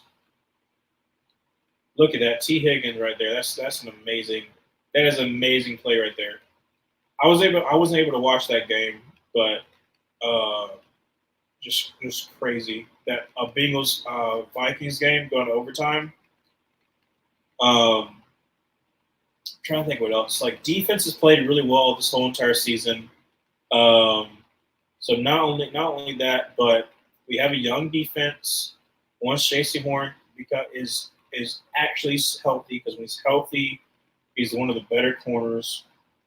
I don't know what we do with Brian Burns yet, but Derrick Brown's having has having an amazing year as well. I think we'll get fifth year option this year, and then we'll worry about paying him next year. I don't mind us pushing back, paying him just a little bit longer. But torn ACL for Keaton Mitchell, yeah. Watch that. So watch the Ravens Jaguars game, and Keaton Mitchell, the way that he ran, you could tell he tore something and it ended up tearing his ACL. But he ran around the right side, and then his like left leg got like caught in the turf. So as you're running, his leg goes straight. And as soon as that happened, I was like, he collapsed to the ground. But as soon as that happened, I was like, yeah, no, he tore something. Because like as of a runner that you are, if your leg goes completely straight after just being stuck in the ground, yeah, no, that's a tear. That's what happened that's what happened with a lot of players. It's just like your forward momentum is taking you places, and if the ground doesn't give, yeah, that's really why a lot of people hate playing on turf. I hate playing on turf too, but just not giving like a lot of give to the ground can cause a lot of problems, and a lot of long term problems as well. I guess I should give a little bit of what I expect the Seahawks Eagles game to end. I think Eagles going to win.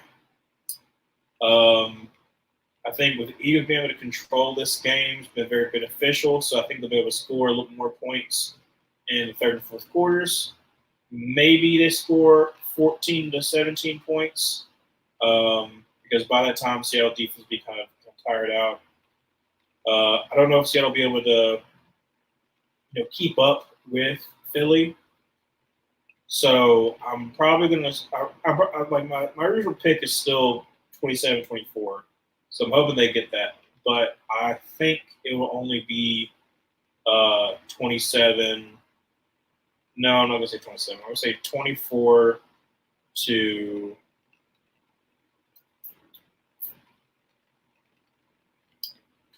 16. I'm going to say 24-16. Maybe that happens. I don't know.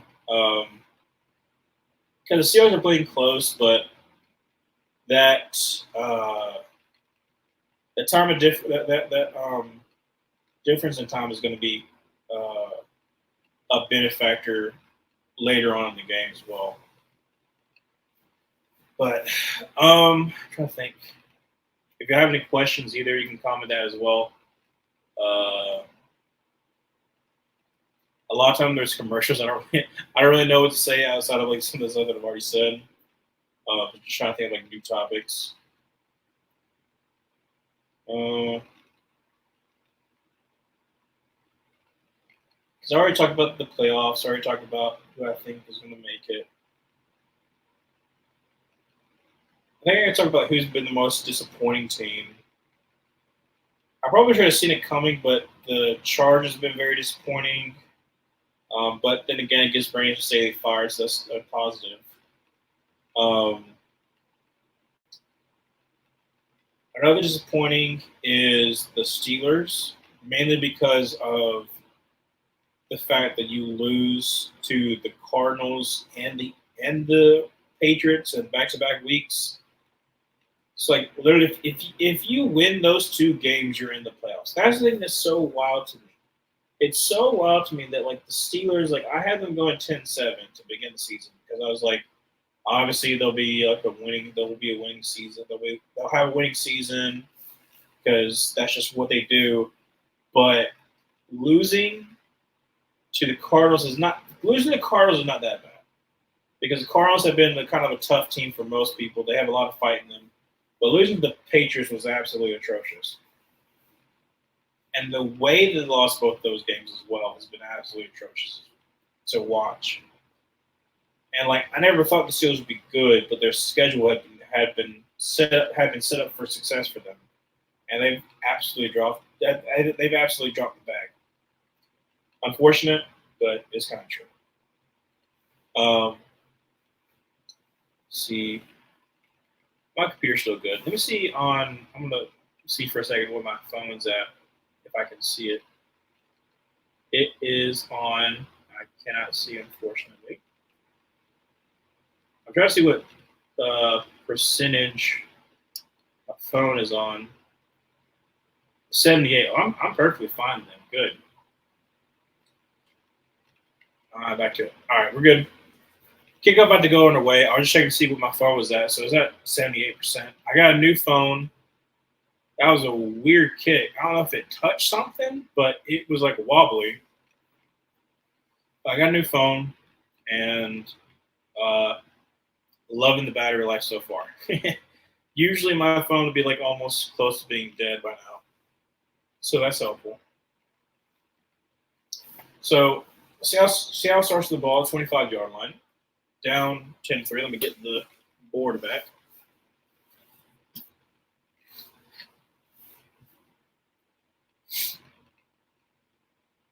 Oh, goodness. Okay, Drew Lock 10 of 14 for 64 yards. That's not really going to do it right there. Going to send Walker in motion. Going to dump it off to him.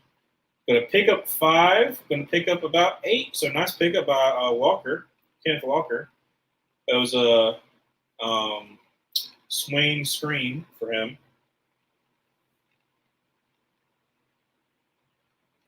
So 2nd down 2 for Seattle. A pistol formation with him in the backfield. Going to be hand to Walker, who's going to try the right side. Going to cut inside, get about 2. Going to get the first down, but not much there, but gets enough. So first down 10 for Seattle. Yeah, Philly has showed the last 4 games where they're rushing, mainly because like their teams they've been playing have been really good. So that helps, but they've been able to kind of like wrestle down Walker, which has definitely been helpful. So going to send Noah Fant in motion over to the right side. Going to be hand off to Walker, who breaks a couple of tackles and is going to basically get about 7 yards because he was thrown forward by, I think that was Hicks or Wicks. So great pick about they. So far they've been relying on Kenneth Walker. Yeah, Noah Fant against Riddick. And breaks a couple of tackles, and then just gets thrown forward. I never understand why defenders do that. You basically give them more yards. So second down 3 at the 42-yard line. Drew Lock back to pass. He's got ready to throw. Going to dump it off to Walker, which, I mean, thankfully he's able to make a person miss and basically gets 15, but it was a bad pass. It was like 5 yards beyond the like it was 5 yards back at the line of scrimmage. Thankfully, he makes someone miss. I think it was Brown. But yeah, he makes Brown miss. I think it's Sidney Brown, and is able to get a first down and get about 7 more. But just odd. I know you gotta have a dump off, but 5 or 6 yards behind the line of scrimmage is pretty risky. So it's gonna be hand off to Charbonnet. He's gonna run up the middle, gonna get about 6. So great run by Charbonnet. So far they've been able to move the ball down the field. They need a long sustained drive just to be able to pound it to the Eagles. Second down 4.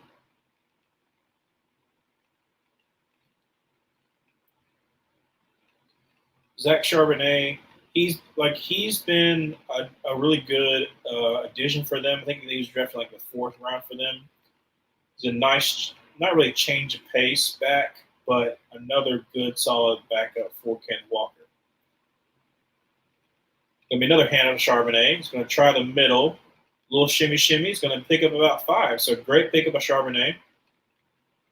Gonna be another first down, like I said. Seattle being able to move the ball is what they desperately needed to do, and get another first down. So 11:35 left to go in the third quarter. So far they've already almost got a third of the way into the third. Kenneth Walker is back in there. So far it's either been run plays or it's been dumps off to the running back. So see what they keep on doing. First down 10 at the 32-yard line. Going to be a screen to Mike Bobo. Is going to pick up about 4. So I'm just dinking the duck down the field. If it works, it works. Sidney Brown's kind of like complaining about something, so I don't really know what he's complaining about. But second and 6.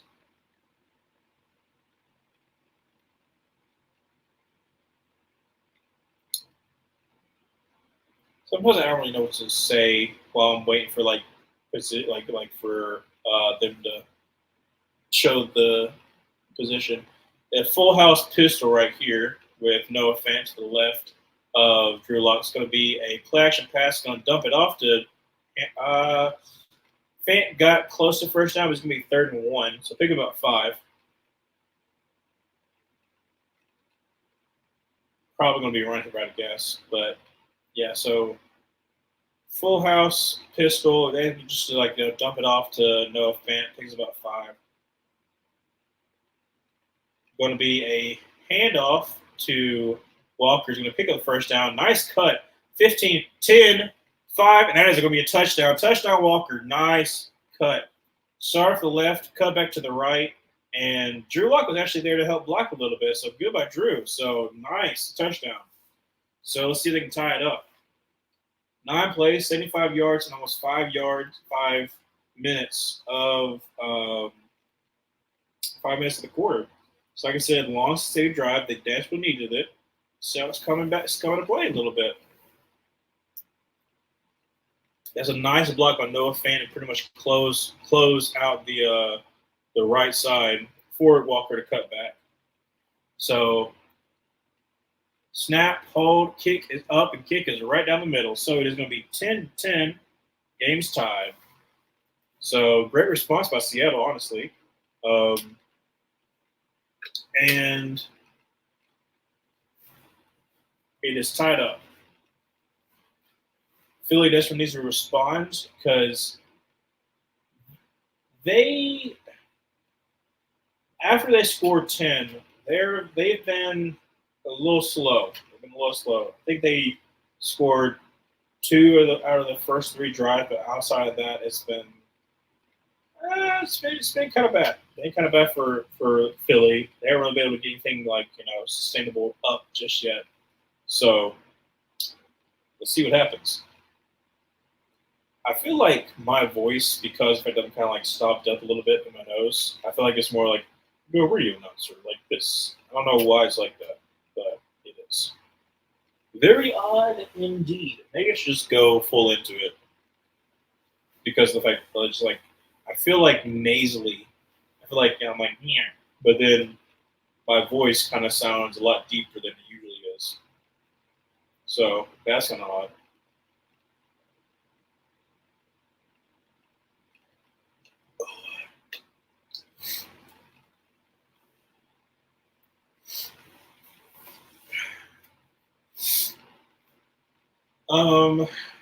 What else? Probably shouldn't say what else, but next week, let me look at next week games. Give a little preview of what I think is going to happen. So in next week's game, I know Thursday is Saints Rams, which should be interesting because both are fighting, for a playoff spot. But week 16, Saints Rams, probably gonna go Rams because the Rams just need it, and Saints I cannot trust them. Bengals Steelers, Bengals are the hot team. Gotta go with Bengals, honestly. Jake Browning has been playing really well. Steelers, yes, they've had a 3-game skip, so you hope they have a get right game, but I am not convinced. I'm not convinced at all. Bills Chargers, I'm going Bills. Bills are the hot team right now. Chargers, they just fired their head coach, so typically you kind of give the interim a little bit of leeway, but because the Bills are a hot team, I'm going with the Bills. The Bills definitely need to win out, and I feel like they're going to get people back on track of getting the win. Just a quick little go down. I'm going to go Jets versus the Commanders. One of the Jets winning. Lions beating the Vikings. Texans beating I had the Browns winning against the Texans. That's going to be a tough game. Packers beat the Panthers. Seahawks beat the Titans. Colts beat the Falcons. Jaguars beat the Buccaneers. Cowboys beat the Dolphins. I'll give you that. Cardinals Bears. I'm gonna go Bears. Broncos. I'm gonna go with the Patriots. Chiefs over the Raiders. Eagles over the Giants, and then the Ravens over the 49ers. But I'm also I don't know. That was a big close game. So first down 10 for the 25-yard line for the Eagles. Going to jump it up. Gets Devontae Smith absolutely gets slammed, but picks about 8 or 9 on the play. That Monday night game of the on Christmas, that's gonna be rough. The 49ers Ravens, I don't know who to pick on that one. So second down and 1, pick up a 9. Going to be play action pass, and Jalen Hurts, for some odd reason, threw in the dirt to Dallas Goedert. I don't know what that was about, but third and 1. Dallas Goedert had a step on the defender, so I don't know I mean, he's pressured a little bit, so that might be part of the reason, but still. 3rd and 1.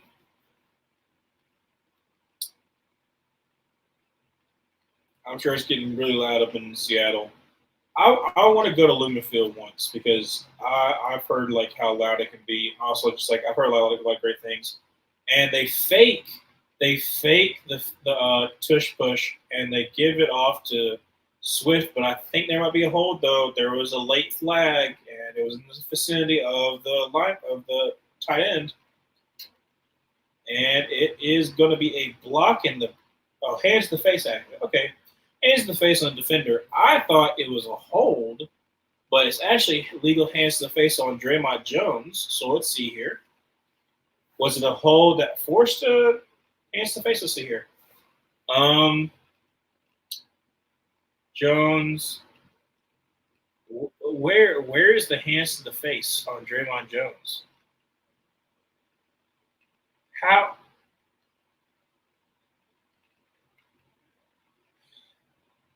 He doesn't even make contact with the face. I don't understand how that's a hands to the face. But 1st down 10 anyways. Weird. Jalen Hurts steps up to throw. Is going to run instead because nobody open. Picks up the 1st down. Picks about 13 while Bobby Wagner trying to chase him down. So it'll be 1st down 10 for the Eagles. Pete Carroll is still complaining with the refs. I think Eagles are holding, and he is getting a little bit frustrated. But yeah, so 1st down 10 to 45-yard line. Going to be a handoff to Smith and wide open lanes for him as well. He's going to pick up about 6. That power with Kelsey Kelsey pulling is absolutely dangerous because they've been able to get like 5 or 6 yards of pop on that one. 2nd down 4, 8:20 left to go in the 3rd quarter, and looks like Swift's in the backfield with Jalen Hurts. There'll be trips to the right. Sorry. Jalen Hurts trying to pass. Going to be a screen and gets absolutely snuffed by Leonard Williams. That was absolutely atrocious. I don't know if Smith was supposed to go out because, like, the way that the lineman went, it looked like it was supposed to be a screen out left, and Swift cut back out right. So, yeah, I mean, that was not going to go anywhere either way because it was man, and Jordan Brooks is a pretty good tackler, and he's also pretty fast, so he'll be able to hawk him down. But that lost about 3 or 4 yards, so it's going to be 3rd down and 9 for the Eagles. Empty set for Jalen. He's going to send Swift into motion. But take a shot. Not the best pass, but great catch by A.J. Brown. Like I said, A.J. Brown had to come back for that one. Almost had to do whoop. But great catch by A.J. Brown. He's having a pretty good game so far. I think he's got close to 4 or 5 catches, close to about 60 yards, if I had to guess. So pretty good game so far for A.J. Brown. 4 receptions, 41 yards. Yeah. Okay, so that's a catch for Dallas Goedert, but he actually loses a couple yards. By Jackson. Jackson against Devontae Smith is not a good matchup because Devontae Smith is a lot smaller, so I don't know what that's about. So Devontae Smith absolutely just he got blown up by Jackson. I think Jackson is like 6'2", 6'3", close to 200-something pounds. So, yeah, it's not a great matchup against Devontae Smith. Don't understand that. Because Devontae Smith even got kind of complaining about, like, I can't block this guy. 2nd down 13 at 36 yards. And over the middle, Dallas Goedert picks up about 10 on the play. So, about 3rd down and 3. Dallas Goedert having a really good game so far. 5:55 to go in the 3rd. 3rd down and 3. At the 26-yard line.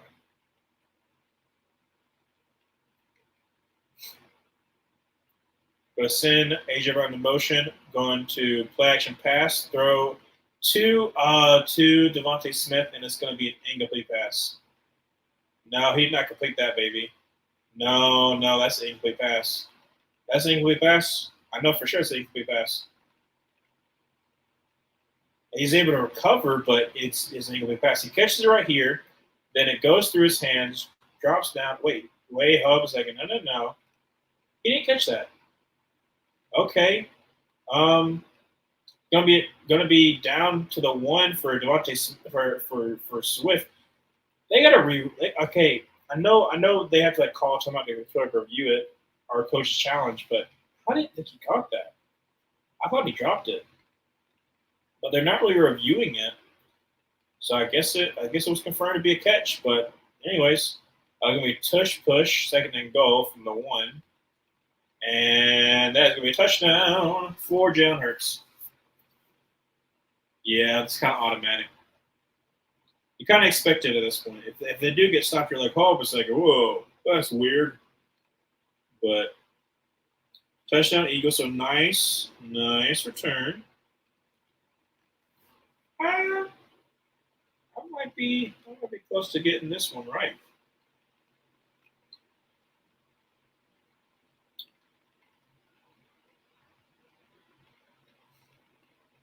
Yeah, Bobby Wagner tried to jump over the pile and just trying to stop him, but that's not going to happen. So let's see about this extra point and see if he gets it. 12 plays, 75 yards, 530 out. Like I said, every single scoring drive has had like a long sustained drive, so that's good for these teams.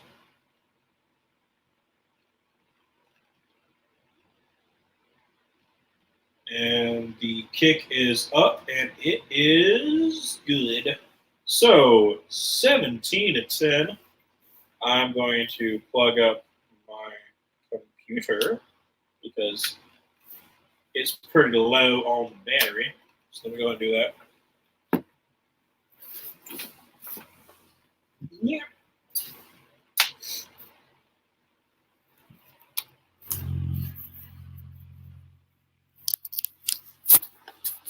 There we go. All right. So Eagles are fine, 17-10. Alex, how you feeling? I'm guessing you're the one person that's in here.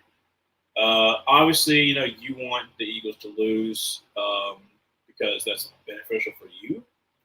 But right now, he was able to respond, looking pretty good. I wish they would have. I wish they would have reviewed that Devontae Smith catch. I might be wrong, but I thought it popped out. But it might just like popped out and he like had the ball against his legs. But they ran a quick play, so they were able to get that.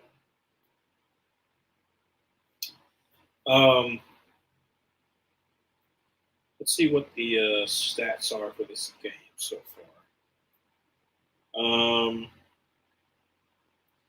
Jalen Hurts 15-24. That's not really good. 118. That's what I'm saying. Like, hasn't had the best game, but he has had a pretty good rushing game so far. 9 carries, 49 yards, two touchdowns. That's really good. Smith, 4 yards carry, 53 yards. That's beneficial as well. And then A.J. Brown, 441. Dante Smith, 440. And then Dallas Goedert, 4-3. So all of them are having pretty, like, their big 3 receiving threats are having decent games. No, like, really, breakout kind of games. They're having, like, the games you expect them to have. And in Seattle, Drew Luck's been efficient because he's 14 of 18, and in the first half he was also pretty efficient. That last drive he showed a little bit more promise, but still 14-18 and only having 96 yards. That's pretty bad. That's not a lot of yards per average. And then Walker with 53 yards and touchdown on 5 yards to carry. That's pretty stinking good. Walker's been definitely the Seattle's bell cow so far. He's had the most receiving yards, and also the most rushing yards, and also has a touchdown. So let's see if they can get him the ball again because he's been a nice little spark for him. So 17-10. Seattle's going to start. Is going to start on their own 25-yard line. Yeah, we're talking about Walker right now. Like I said, that 3rd and 2 where he's able to make a man miss and picks up the first down at about like 8 yards more. That was a game changer right there.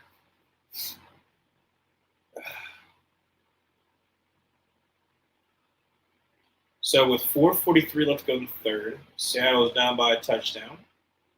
Going to send Noah Fant into motion and is going to drop back to pass. He's got all day throw. Going to take a shot and overthrows Tyler Lockett. Tyler Lockett's looking for a flag, but it was overthrown. Yeah. Tyler Lockett's also up there in age. I think he's like 30. I want to say. Yeah, him against this Keely Ringo. Keely Ringo kind of gets away with a little bit of a grab early in the round, which is surprising they didn't call that. And then because of the fact that it was a overthrow ball, it didn't really matter that Keely Ringo kind of like tripped up Tyler Lockett. So it can be handoff to Walker and gets maybe a yard. Nothing really there. He tried to read the offensive line, but there was nothing really there for him to do. And only picks up a yard. So we 3rd down and 9. Philly's defense kind of climbed it up a little bit. That's Nolan Smith. I haven't heard a lot of him this week, but oh my gosh, he absolutely demolished Charles Cross. Threw him to the side, and there's nothing there for Kenneth Walker to do. Ooh.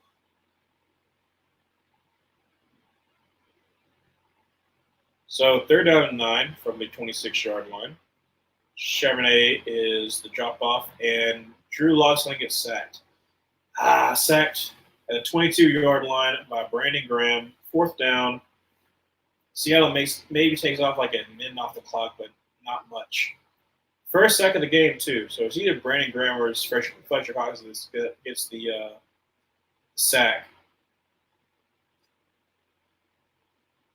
I think it's just a half sack because Brandon Graham he gets hands on it first, then he misses, and then Fletcher Cox takes him, and then Brandon Graham just finishes him off. So I don't know who you get that sack to, but gonna be a punt. Return fair caught at the 21-yard line. So Eagles start the ball off about the 21-yard line. 3 minutes left to go in the third. Eagles, if you score a touchdown here, you're in a really good position. Only being up by a touchdown doesn't really grant you anything because Seattle has the offensive firepower to score a touchdown. So if you get something out of this, it's been very beneficial for you. A little bit of low-scoring game so far. So see what happens.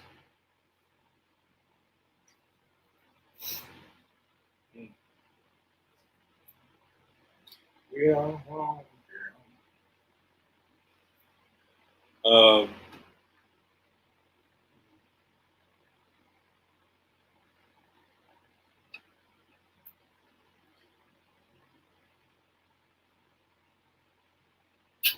Also, I said this before. No one was in here to begin with, but I don't know why sometimes Stream Yard doesn't do my thumbnails. So it didn't do it for the one that I got rated, and then it doesn't do this for this one. So I don't understand why that happened. But I made a thumbnail, uploaded the thumbnail for the stream, so you see that instead of seeing me. Because I checked on it with my other phone, and it's shows just me as a thumbnail. I'm like, I don't really like that. Not necessarily. I'm not I don't like people to see me, but I think the other one is more. Oh, this is legitimate. This is a legitimate stream, and not just some guy that you see. So a little bit upset about that because I put a little time making a thumbnail, but it is what it is. Nothing really can do. Just swig. So I'm gonna go swig of water. I'm just gonna go slick.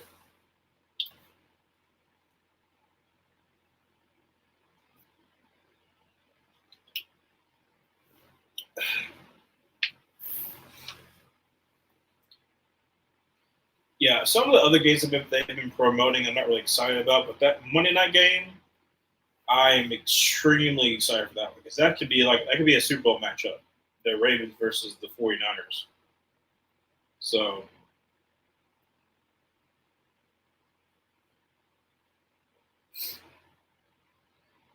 that's kind of crazy. Christian McCaffrey, 129 scrimmage yards per game. That's interesting for sure. So first down 10 to the 21-yard line.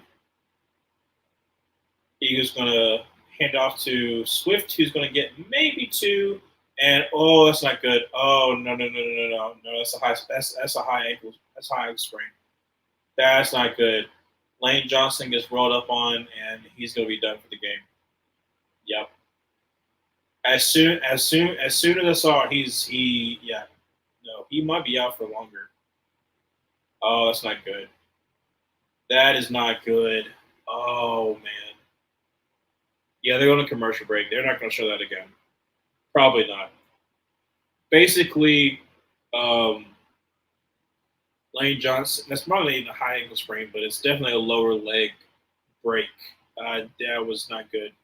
Basically, Devontae Smith picks up two, defender rolls over, and then rolls into um, Lane Johnson's leg, and I guess the best way I can describe it,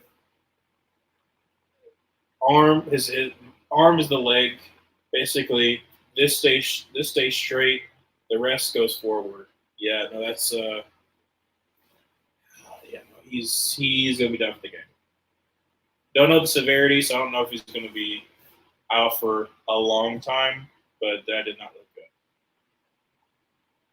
That, ooh,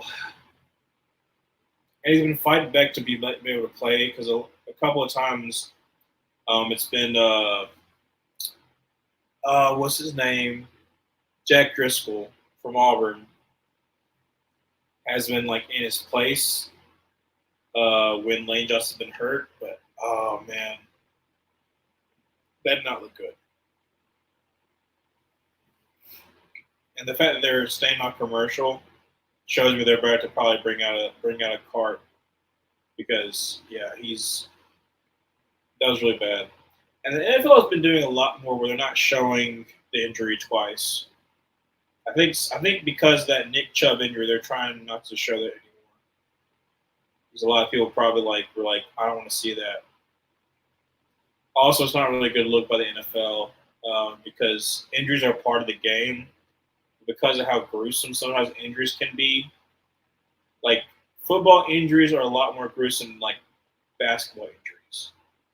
Sometimes there's been some instances where that basketball injuries have been like bones sticking out, but for the most part, like football injuries are the most gruesome. So I understand why they're not trying to show that. But yeah, right here gets rolled up and bam, right there. Yep. Well, he's up. And he's trying to put pressure on it, so they're going to put him in the 10. So maybe it might not have been as bad as I thought it was, but it looked really bad when it first happened. So Eagles second down and 8 after that 2-yard pick by Swift.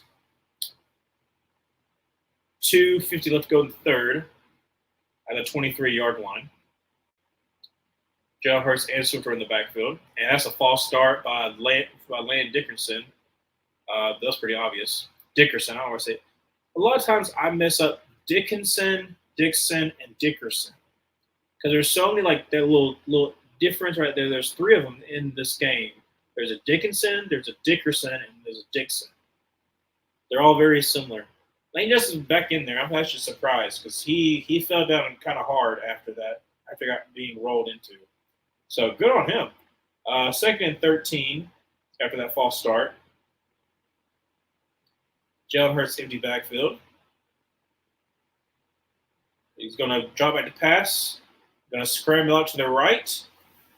And he's just going to try to run, get some more yards. Going to pick about 4, so it'll be about 3rd down and 9. So it'll pick up a little bit. Nothing really there. Nothing really there for him to dump it off to. But 3rd and 8. So pickup of pick up of 5. I talked about Kelsey earlier. I'm really convinced that maybe Lane Johnson is the same exact boat. It might be his last year. I don't really know, but only time will tell. So 3rd and 8 at the 23-yard line. So basically where they were before. Jalen Hurts drops back to pass. Going to take a shot to the left, and I don't know if that was supposed to be a comeback or what it was, but they were not on the same page, A.J. Brown and Jalen Hurts, because Jalen Hurts threw that a lot more shallow than A.J. Brown ran. So that was kind of weird. But try to take a ooh, I think he kicked him in the balls. That's not fair. So Draymond Jones against Mailata, he jumped up in the air and he jumped in the air to block the pass, and then he literally kicked Mailata in the balls. That's mean. That's rude and disrespectful. Because Mailata literally he crashed down after the fact, and so I was brought to my attention. I was like, oh, but I gotta see this. And literally kicked him. He kicked him in the balls. It's messed up. But Seattle defense does a good job holding Eagles. So Seattle, you desperately need to wake up. You need to wake up right now. You try to score. Because near the end of the 3rd, I think it was there's under 2 minutes left to go in the 3rd. I don't remember exactly what time it was. But Seattle started off the second half pretty good, scored a touchdown, then didn't do nothing on the second drive. So they desperately need to respond, and I mean they're basically been leaning on Kenneth Walker. So let's see if that continues to work. Get a swig of water while I'm waiting on just a commercial break.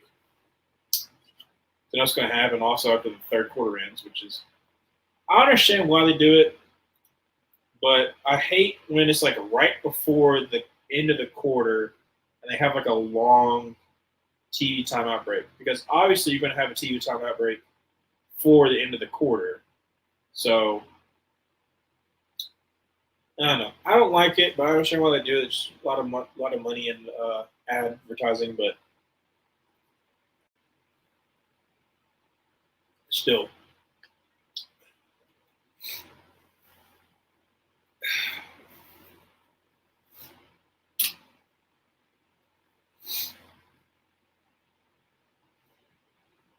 The Charlotte Subway, I've not been to Subway in a very long time, mainly because it's still kind of expensive.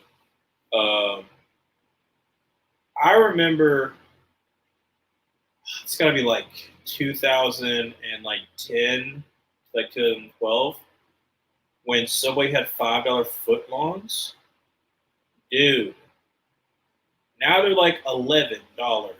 That was before COVID and all kind of stuff, but inflation, all kind of stuff. Okay, so AJ Brown is talking with someone else. I don't know what that's all about. Let's see, is Darren Bates okay? Is that he's talking to somebody? I don't know what that's all about though. And then they show Dom. So as soon as all that's going on, then they show Dom. Okay. So 1st down and 10 at the 30-yard line for Seattle. It'll be hand off to Walker, makes a guy miss. Tries the left side. Oh my gosh. Takes up at 5, takes up about 7 yards. Wow.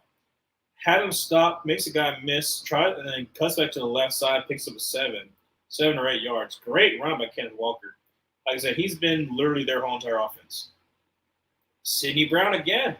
He has been dogging Sidney Brown this game. Then Kelly Ringo makes a great tackle, but takes about 7 or 8. So second down 3, 52 seconds left to go in the third. Yeah, he's had 40 rushing yards so far in the second half. So going to be send Parkinson in the back in motion. Kenneth Walker 45 50 picks up all the way up to the 50-yard line. So great pickup by Kenneth Walker. So far, he's got over like 55 yards rushing in the third quarter alone. Let's see, he makes a guy miss. Let me see here. Runs up the middle. No, it's just great blocking by Will Dissly. Will Dissly comes around, blocks a linebacker, and just makes the hole open up. So, into the third, Kenneth Walker so far has 100 scrimmage yards and a touchdown. Eagles are up 17-10, but Seattle is at midfield, so they can make something happen. If I'm Philly, I am focusing on Kenneth Walker. I am making Kenneth Walker beat me because Drew Lock has not really. He's had 2 good throws. Outside of that, not really. It's been pretty mediocre. He had 1 good throw that was in a window, and he had 1 good throw that was on the side. But outside of that, not really impressive, which I wasn't really expecting, but still. Kenneth Walker has been the whole entire offense. So I'm hoping that Seattle scores 2 touchdowns in the fourth and Philly scores a touchdown and a field goal. If I win exactly 27-24, I'll be so happy. Like I said before, my picks this week was absolutely atrocious. Sub Alex, yeah, my picks are absolutely atrocious, and I desperately need something that me and my friends do is we do a pick'em league between us, and basically, whoever wins, we go to at the end of the season. We go to the restaurant of their choice, and we split the bill for that person. And I desperately want to win this week because I did not. I just want to win this year because I didn't win the previous 2 years. I came in second both times, and I did not do well this week, even though I'm in first, and I'm very upset. So if I get the exact score, I get 2 additional points for getting the exact score. If I get the exact score, then I score 5 points in total instead of scoring 1 point for the correct answer and 2 points additionally for the closest answer. So I'm really hoping that I win this. They're showing the new. So there's that new movie they're showing is like the rowing movie. I saw an ad for it. It looks pretty interesting. It's like the World War II, like before World War II, the USA versus the Nazis. Well, Germany. The boys in the boat. That could be interesting. Movie. I like kind of like period pieces, like not period pieces. Why did I say period pieces? I like movies like that because generally, if it's like historically accurate, it's the kind of movie that I could use in the future for like a for a classroom movie because I don't really want to show classroom movies as long as like they're historically accurate or something like that. Taking a shower, I'll be back. Okay, Alex. See you in a little bit. So first and 10 at the 50-yard line. Going to be a handoff to Kenneth Walker. Going to try the left side. Going to pick up 5. Going to pick up 8 yards. So Kenneth Walker, like I said, he's been their whole entire offense. Gaping hole pretty much for him.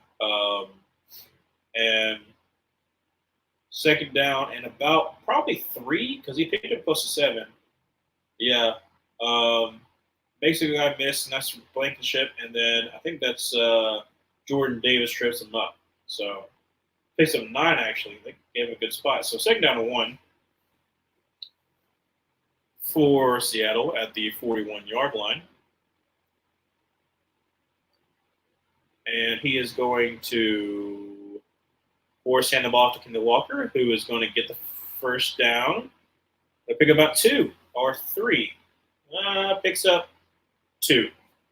So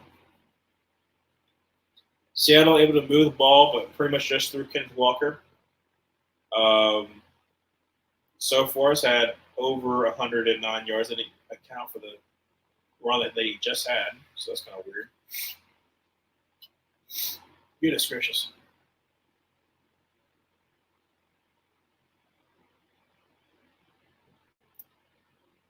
So first down 10 at the 39-yard line. Going to be a play action pass. Kenneth Walker going to dump it off to Disley, who's going to pick up about 3 or 4. So great job on Disley. Pick up about 4. So second down 6 for Seattle. Seattle desperately needs to just grind this one out for sure.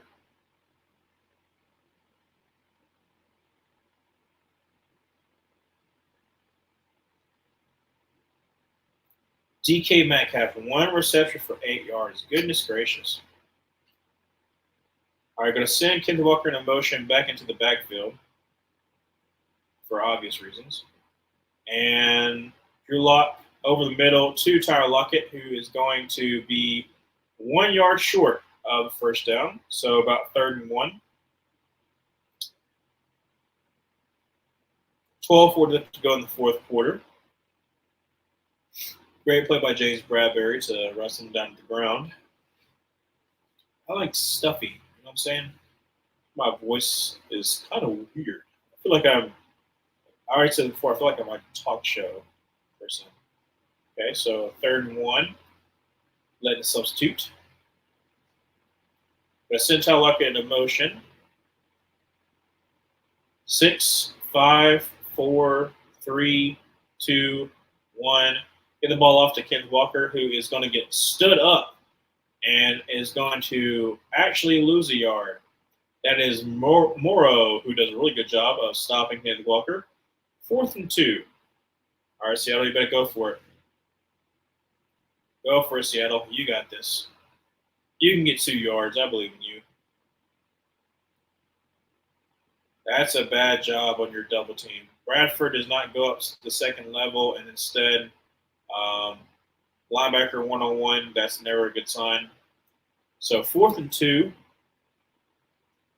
for Seattle at the 31-yard line. Kenneth Walker in the backfield.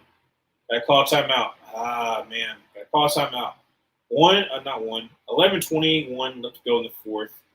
Clock was winding down. Got to call a timeout, which is not good because those are pressures especially in the fourth. So DK's getting absolutely locked down. Like, of course, like there's the penalty Josh Jobe had against him, but outside of that, Kelly Ringo and a lot of Eagles cornerbacks are bigger, so they've been able to match up well against DK Metcalf. So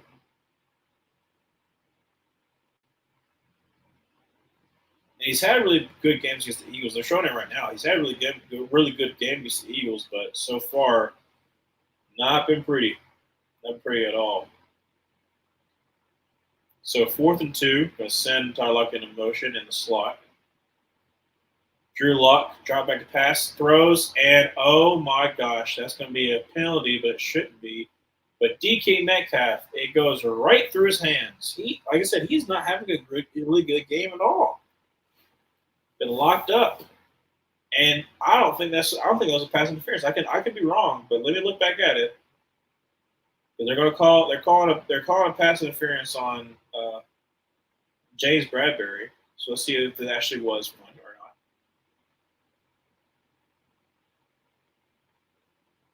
Show it again. Okay, so James Bradbury. Let's see if he does like a tug or something like that. It has. Technically, he does a wraparound, but it's not a pull. There's no pull. It's like it's just arm around the waist. I don't like that. If there's no tug, no pull, if there's no obvious pull, I don't call that. So 1st down 10 at the 26-yard line. Going to be a toss to Walker, who is going to make something out of nothing. Not really, and loses about 4 yards. Just I mean, it was blown up to start off with. It was blown up by I think was it Jordan Davis or was it Jalen Carter? One of the Georgia boys pretty much just blew it up. But they're showing it again. I don't know. So loss of 4, second down of 14 at the 30-yard line. Kenneth Walker's still in there. Kenneth Walker is huffing and puffing though. They got to give him a breather. Play action pass, going to dump it off DK. DK is going to pick up significant yardage. Is going to pick up about 13, going to pick up 12 yards. So third down and 2. Y'all got to give Kenneth Walker a breather. Come on. So it was a decoy, so that's good. But Charles Cross should have just pancaked James Bradbury. Kenneth Walker needs a break. You got to give him a break. Third down and 2. Oh my gosh, he got absolutely clobbered by Jalen Carter. Drew Lock did. That was tough. First of all, Jalen Carter one-on-one is never a good idea. So I don't know why they did that. But Jalen Carter on number 75 gets just gets swim moved and 75 can't do anything. Drew Lock was able to throw it. Oh, he might have been down. They didn't even review that. He might have been down. So 4th and 2 again from the 18-yard line. They send Ken Walker out. Clock's winding down. Need to hurry up. 1-0. They barely get it off. Was it a timeout?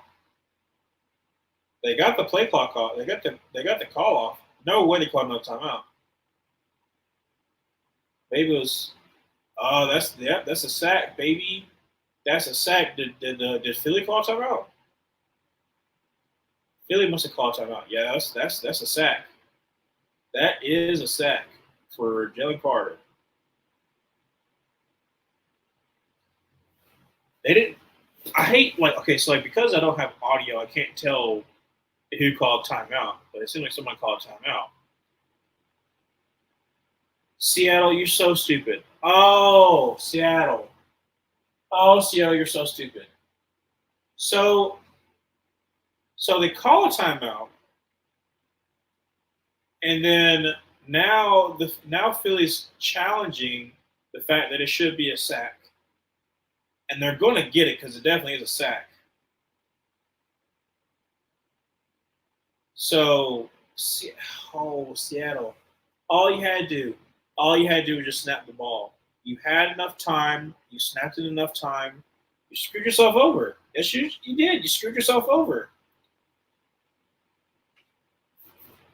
And it's going to be a sack. And it's going to be so that was easy. That was easy right there.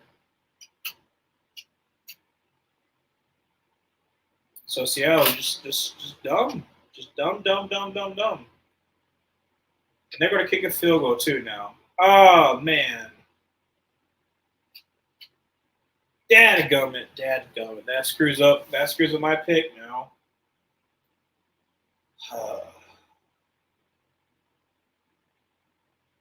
Well,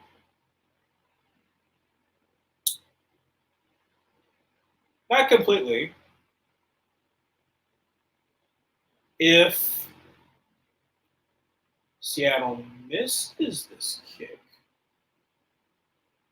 if he gets it, it doesn't totally screw me out. I just need another field goal and a touchdown two-point conversion. But I'm very upset.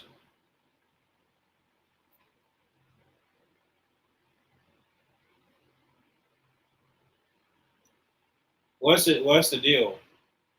It's obviously a sack. You called it that. It was pretty obvious that it was a sack. I don't know what the problem is.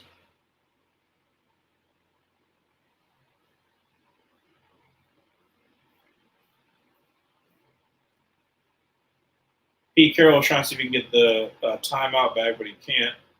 And that's what you get for being stupid. And this will be a 43-yard attempt. Snap, hold, kick is up, and it is right down the middle. So 17-13.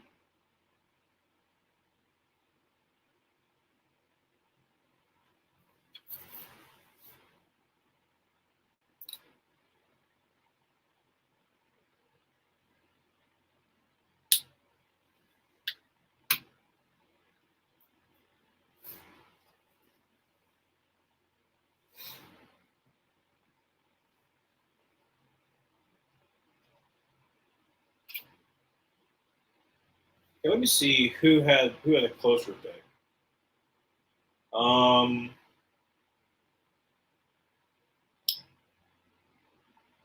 Drew had 28-18. Not going to be 35. 27-20, that's possible. Well, that's 27-24. So there's just a possibility. Right now, if the game ends, it would go to Drew, technically. Yeah. Huh. So coolest streamer right now. Thank you, Josh. Yes, it's been an interesting game. Defense has been kind of rolling. Unfortunate, since you're just tuning in, Seattle called a timeout, and then when they reviewed the previous play, the quarterback actually got sacked. So instead of being a 4th and 2 attempt to try to prolong the drive, they got a sack, so they had to kick field goal, which kind of, puts a little damper on my spirits. So I was hoping to get an exact score. I had 27-24 as my score prediction, but that's probably not going to happen.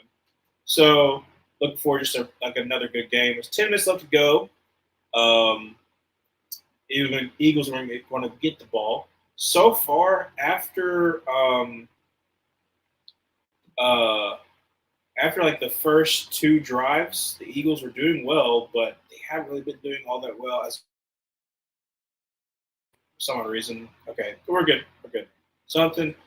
Because of the fact that I'm like going through a separate cam because I have my phone as my camera, it like kind of goes off a little bit.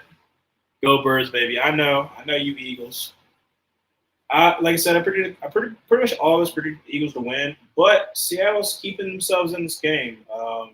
The defense has pretty much been limiting the Eagles offense. Their home field advantage definitely helps a little bit, but with 10 minutes left to go, let's see what this game takes us.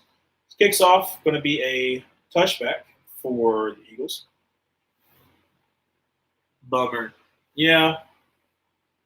Eagles have struggled as of late, but this is the last of like their complete gauntlet they've been through. The last 6 or 7 games that they've played has been like against like teams with a winning record. This is their first team without a winning record, but like because they've gone 4-2 their last 6 games against really tough opponents, that's something to say. Like they are battle tested at least. So first down 10 going to be a play action pass actually across the middle to A.J. Brown, going to pick up 15 up to the 40-yard line. So great play call there. Picks up first down. Tariq Woolen on the tackle. So far, Tariq Woolen has had like a iffy year this year. Definitely not Pro Bowl worthy. Has been banged up a little bit. So him versus A.J. Brown has been a pretty good battle though. Going to be a handoff to Swift, who's going to pick up about 4 in play. No doubt, Eagles playing down to Seahawks level, or Seahawks playing up. Seahawks are a good team. Their record doesn't show it, but because Seahawks are playing with a backup quarterback, I would probably say Eagles are playing down. But it's kind of 50-50 because they're also playing at Seattle, which is a tough place to play. So I'm going to say it's more so even. I'm going to say Seattle is playing a really good game because they desperately need this game to stay in the playoff hunt. Jalen Hurts throws to Devontae Smith, picks up about 10 on the play, gets about to the 45-yard line. So Eagles also moving down the field, which is beneficial for sure.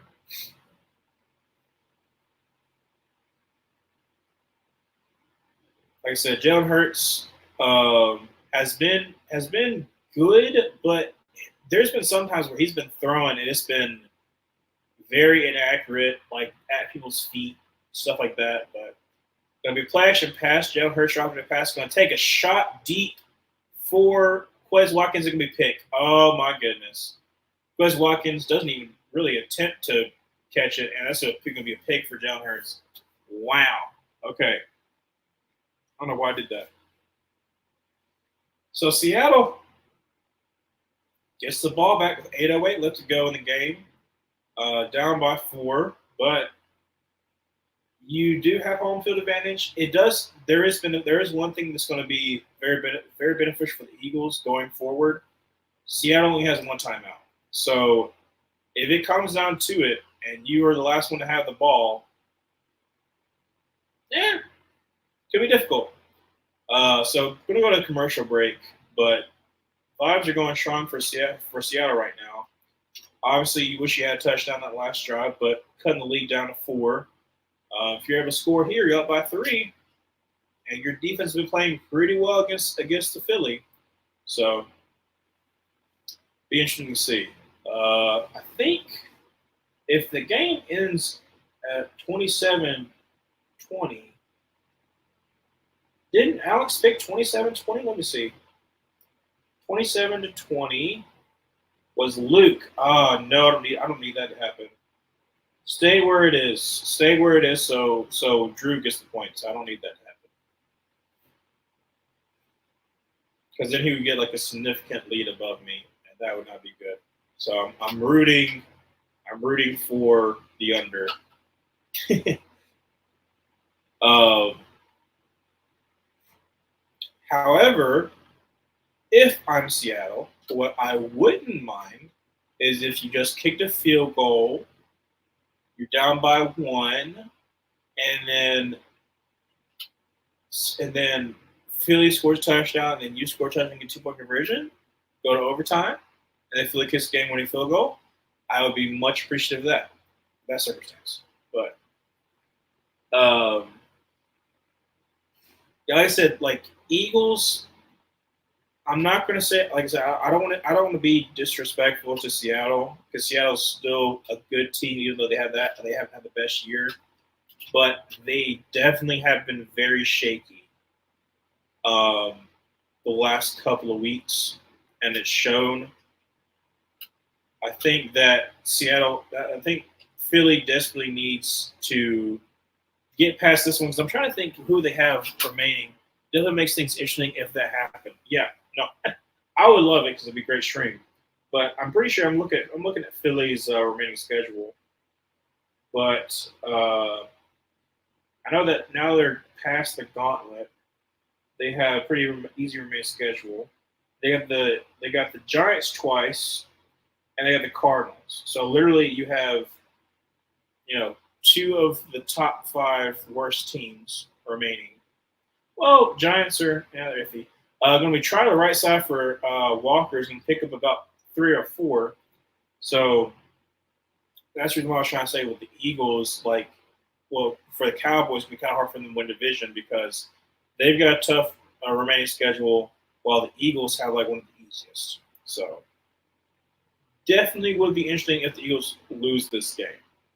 So the pickup of 3. Seattle starts the ball is at the 20. Well, it's more like a pickup of 3.5. Going to be handoff to Walker, who makes a man miss. Is only going to be able to pick up about 2 though, because Jordan Davis wraps him up. But yeah, no, it's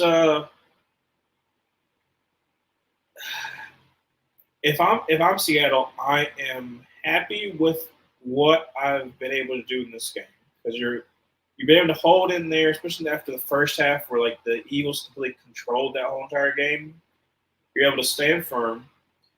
You're playing with one of the better teams in the NFL. because you have a good team. So even if you miss on the playoffs, I don't think this is like a lost season for you. Drew Lock over the middle tries to force it to Tyler Lockett, who wants a flag, who's not going to get it. So 4th and 5, gonna have to punt it away. So what was a golden opportunity? Unfortunately, the Seahawks are fumbling it right now, which I'm fine with. Great route run.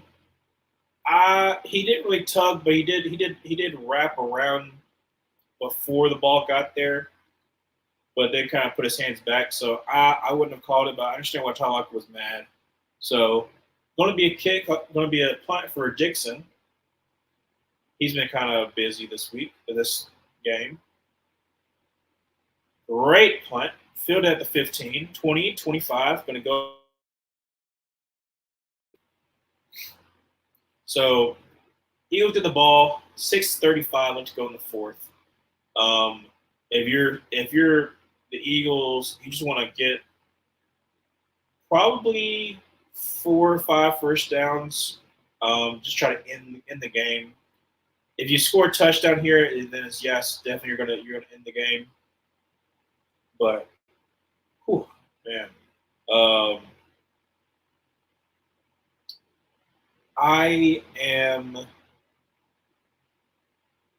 I'm still kind of cautious about the Eagles because, like I said, you're happy that you're 4-2 out of the gauntlet, but you're hoping this would be a get right game because you've got like the easier remaining the schedule. But if you're kind of like limping into the easier remaining schedule, it's kind of concerning because I don't think you're going to get the first over. I don't think you're going to get a first round bye.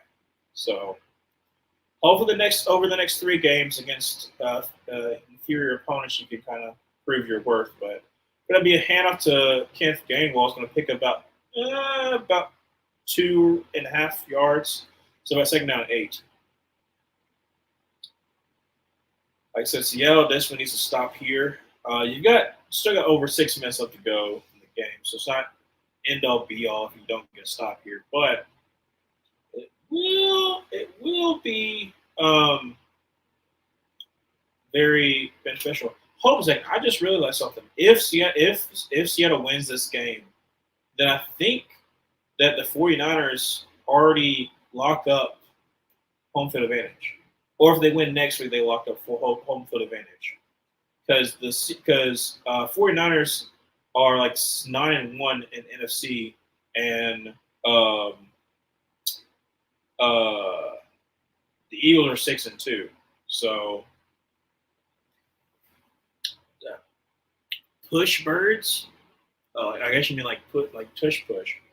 But yeah, so Jalen Hurts 17 for 28 for 143 and an interception. Not that good. Now he does have 60 rushing yards, 2 touchdowns. So that helps. But 3rd and 1, 5:15 left to go, and of course they cut through. I hate when they do that. They cut to like the play late, so I have no time to talk about the actual play. But he gets the first down, gets about 2 yards. So there you go. Am I a little bit behind? Let's see if I can do this. If I'm behind, let me do this. Check it. Exit out.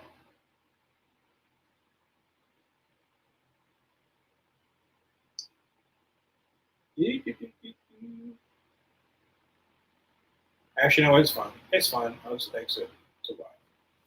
That'll be fine. All right. So 1st down 10 at the 36-yard line for the Eagles. Going to be a handoff to Swift, who makes a man miss. Going to try the left side, 40, 45, and is going to slide down. Great job by Swift to slide down. Keep the clock rolling. 4:20 left to go in the game. I think one of the defenders was looking for a flag.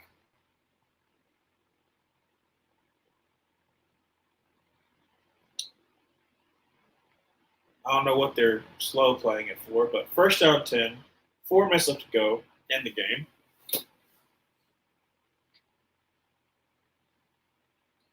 So far, DeAndre Swift has 71 rushing yards and 4.4 rushes per attempt, so that's very good for him. Rushing yards per attempt, sorry. Going to be another handoff. Going to make a man miss. Oh, man, makes a man miss and picks up about 3. absolutely shook him out of the shoes. So second down for the Eagles. Second down 7. If they're able to get 2 more first downs, this game's pretty much over because Seattle only has 1 timeout. So if I'm Seattle, of course you don't use timeout just yet. But if Eagles are able to get a first down here, then you got to call your timeout. And a little bit concerning. So 3 minutes left to go in the game. Philly at midfield is going to hand the ball off and going to get nothing. So loses about a yard, probably gets back to the line of scrimmage, depends on where they spot him. But third down, very, very, very big play right here. If I'm Philly and it is 4th and 3, would I go for it? Because you have faith in your defense to be able to get a stop. But same time, if you get a first down, the game's over. I would probably go for it. So it's 3rd and 7.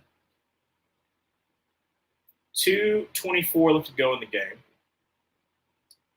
Bears are at 5, 4, 3, 2, 1. They get the play clock off. Jalen Hurts scrambling to the right. He's scrambling back to the left. Doesn't get sacked. Don't know what he's doing. Going to try to find somebody, and it's going to be incomplete pass. Oh, that's incomplete pass. So 4th and 7. Oh, man.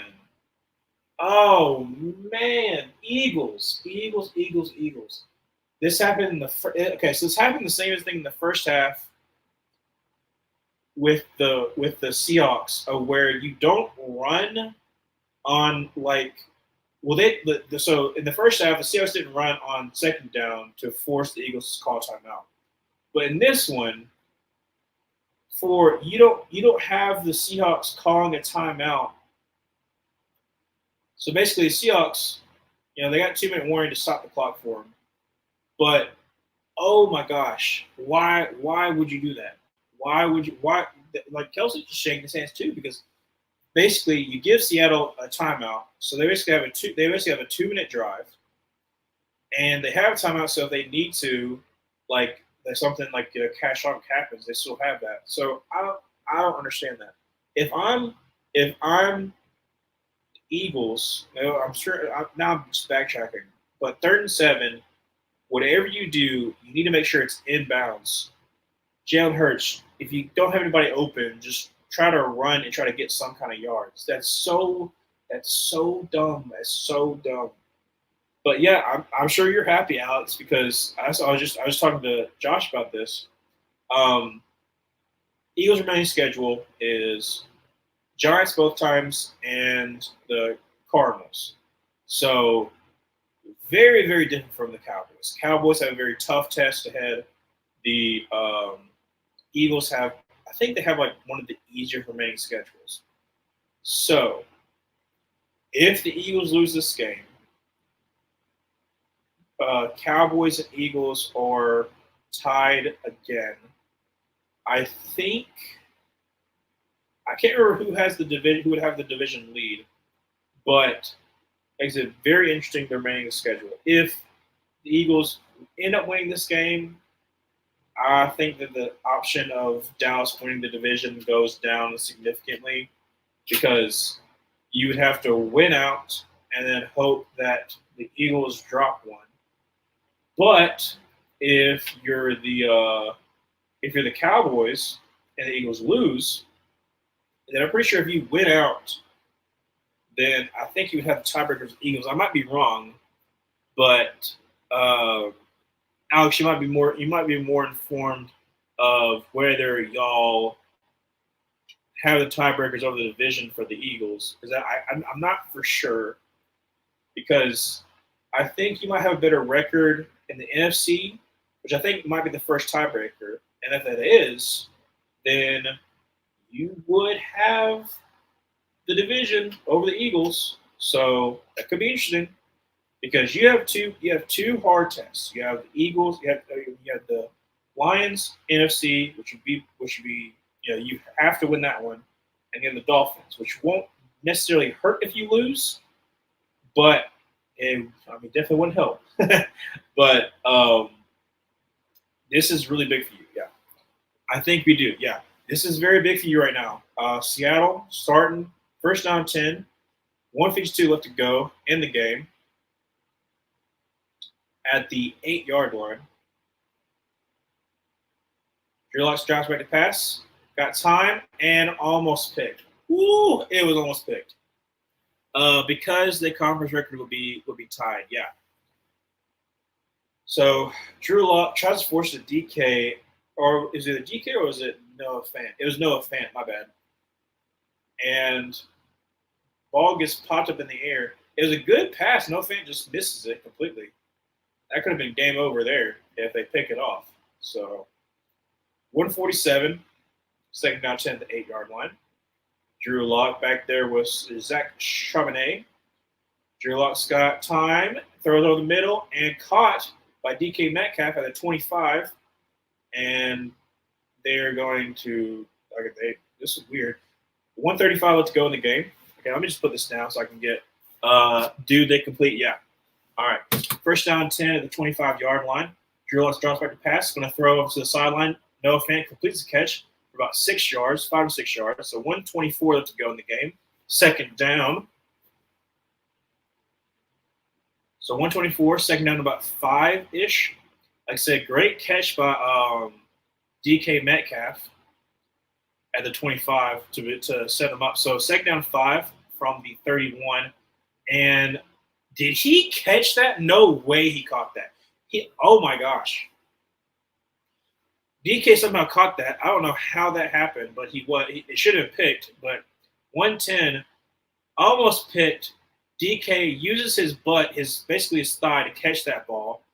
So it's going to be reviewed by the Eagles. I think they're going to call a timeout.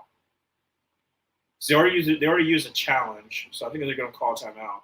Or it's either Eagles call timeout or it's official review. But he caught that. Should have been picked. Bad pass. DK catches it against his thigh and gets the first down. Just crazy. This is what you want. You want it to go down the wire. But would it be a first down? Because he's touched before. So I don't know if it's going to be a touchdown or not. So first down 10, 105 left to go in the game. Now Seattle throws their timeout, which they're going to keep in the back pocket once they get past the 50-yard line. Zach Charbonnet still in there, giving Kenneth Walker a little bit of a breather.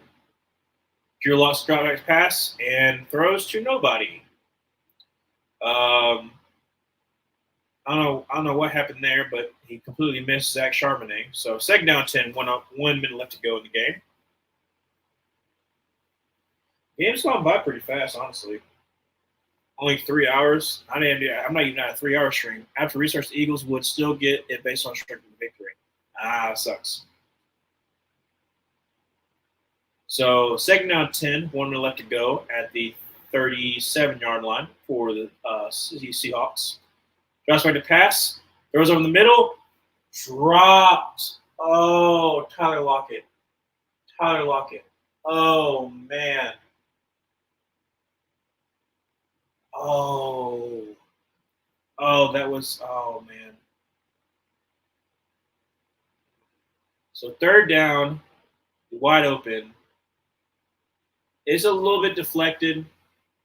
It's a great play by Moreau. Okay, no, it's actually deflected. Okay. I about said, I thought he dropped it. I was like, dude. So third down 10, 56 seconds left to go at the 37-yard line. They better hurry up. 3, 2, 1. Barely got the clock off. Barely got the snap off. Takes a shot. Oh, my gosh. Caught by DK Metcalf. Oh, my gosh. Double covered. How is that not a running clock? That should be a running clock. There we go. Running clock. 45, 44, 43. Clock's winding down. Drops back to pass. Throws to the sideline. No one's there. But first down 10, 36 seconds left, and a timeout. Oh, my word. Dude. What a play for a DK. He's been locked up for the most part of this game. Beats Bradbury and just perfect in the bucket right there. Yeah, beats Bradbury to the outside. And oh my goodness. So 36 seconds left. Zach Charbonnet is lined up in the slot. Empty backfield for Drew Lock, which is not always the best option. And that's wild. So, okay, was that supposed to be a flag they're trying to draw? I don't know what the problem was there. I think they were trying to get a flag. Well, they're showing the replay of the catch. I don't care about that. I was trying to see what happened with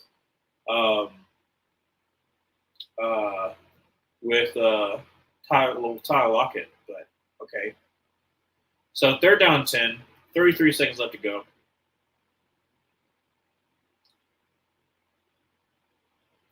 At the 29-yard line. Drew Lock, drop away to pass, going to throw for the end zone, and oh my gosh, that's a touchdown. Touchdown, Smith Marquette. Oh my gosh, Smith and Jigba. Oh my goodness. Oh my goodness. Jackson Smith and Jigba. What a beautiful catch. I would have been able to clip that too if I didn't say Smith Marquette. I'm so mad at myself now. 10 plays, 92 yards, and in a minute 24. Yeah, no. Well, hey, looky here. The Eagles have 3 timeouts, I think. They were just cooking James Bradbury. Look at that. That's great concentration right there. Because it's a little bit out there, but Smith and Jigba.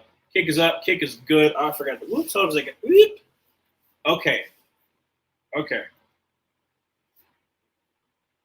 So, if you're the Eagles, you got 28 seconds, 3 timeouts. So, you can still go to overtime.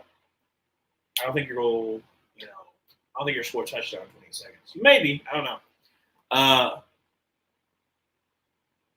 I don't know what that's supposed to be. Unfortunately, Alex. Face food. I don't know what that's supposed to be. But I'll hold this up. I don't know why I kept that down. But 2017, goodness gracious. Okay. Drew Lock is feeling himself right now.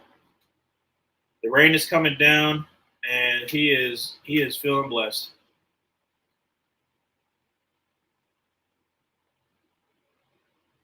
Look at Pete Carroll being so happy. Look at him. Yeah, don't go to commercial break. Time. 28 seconds. Sorry, 28 seconds. Kickoff's about to happen. They're probably going to try to squib it or something like that. Try to get a return. No, they're not. Okay, so Seattle. So Eagles, you got 28 seconds. You got 3 timeouts. All you got to do is get in field goal range, and you know that Jake Elliott has a leg. So, not over yet. 28 seconds, plenty of time. Plenty of time for if you're 25-yard line. Okay, let's just say 25-yard line. Let's say you throw across the middle, and you got all 3 timeouts. So let's say you do 3 plays. So you say do 3 plays, all close to 12 yards. You can still make that happen. Taking a shot over the sideline, and he's out of bounds. Out of bounds for, is that A.J. Brown? Yes. So 22 seconds now.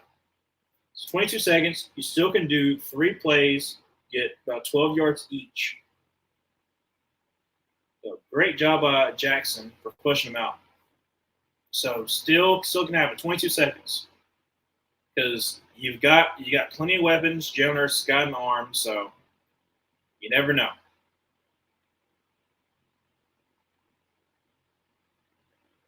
All right. Jalen Hurts drops back to pass. Going to step up to throw. Going to actually run it. 40. Going to get to the 45-yard line. Call timeout. 14 seconds. They got to push that. They got to push that clock back. That's 14, not 12. So you're up to your own 45-yard line. you have 2 timeouts. They gotta roll that clock back though, because you call timeout at 14 seconds. That's 2 seconds is very important too, because you've got 2 plays you can do. Because plays, you can probably do a play off. They're actually going to go back to 13. So you can probably do 2 plays, call both your timeouts, and get closer for Jake Elliott. Because if you throw across the middle, get 12 yards each, 24 yards to 45, so 5, so 19. So theoretically, you could get up to about the 31-yard line, which is beneficial. So let's see here. Drops back to pass. Got a lot of time. I'm going to take a shot, though. Take a deep shot. And did he catch that? Did he catch that pick? It is a pick. Game is over. Game is over. Game, set, match. Julian Love catches a pick. Let's see, though. Let's see. Did he actually catch it? Did he actually catch it? You got to review. He tried to force it to A.J. Brown. See here. Julian Love. Tap. Yeah, that's the catch, baby. That is an interception. Game is over. And Seattle, you keep your playoff hopes alive. I might have to change my NFC playoff picture because could happen. Could happen. With this Philly win, you are in control of your own destiny because you're 7-7. If you win out, you're 10-7. That's good enough to be in the postseason.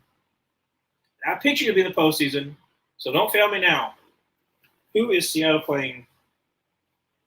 I think I already talked about this, so I'm trying to see who does Seattle play. No, it's not the one. Seattle, the Seahawks. Who are you playing? All right, so Titans. That's right. So they can beat. I said they could beat the Titans. Steelers, Cardinals. That's right. Seattle, you can make the playoffs. Seattle can make the playoffs. I'm calling it now. Seattle make the playoffs. I want to call it right now. Seattle, make the playoffs. Beat the Titans, who does not have Will Levis. Will Levis has a high ankle sprain, so against a Ryan Tannehill, going to win that game. Steelers, very unpredictable. Already said it before, but I think that. Hold on a second. Did he not get split down? Oh, hold up a second. No. The other angle was better. Did he not get his foot down?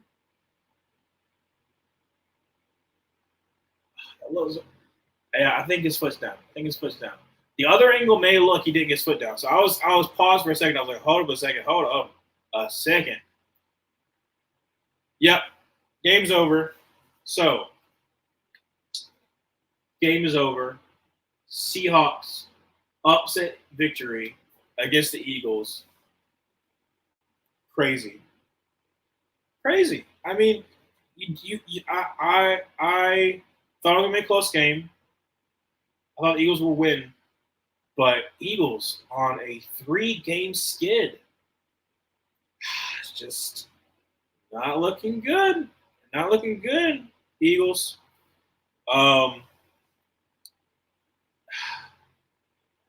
Like I said, the Eagles have an easier remaining schedule, so as long as they win out, they should still win their division. But this should be interesting for the NFC playoffs, because obviously, like I already said, whoever loses the NFC East will be the number 5 seed. That one is pretty plain and simple. But the 6 and 7 seed is going to be an interesting matchup. We'll see how that goes. Thank you so much for being part of the stream. Josh and Alex, love you as always. Happy holidays. Won't stream during the holidays because I'll be with my family. But you can bet after the holidays, I'll stream again. We can talk about all the games that happen after that. So when I end the stream, great stream, great game. And what can you say? Any given Sunday. Or in this case, any given Monday. See you soon. Let's try it.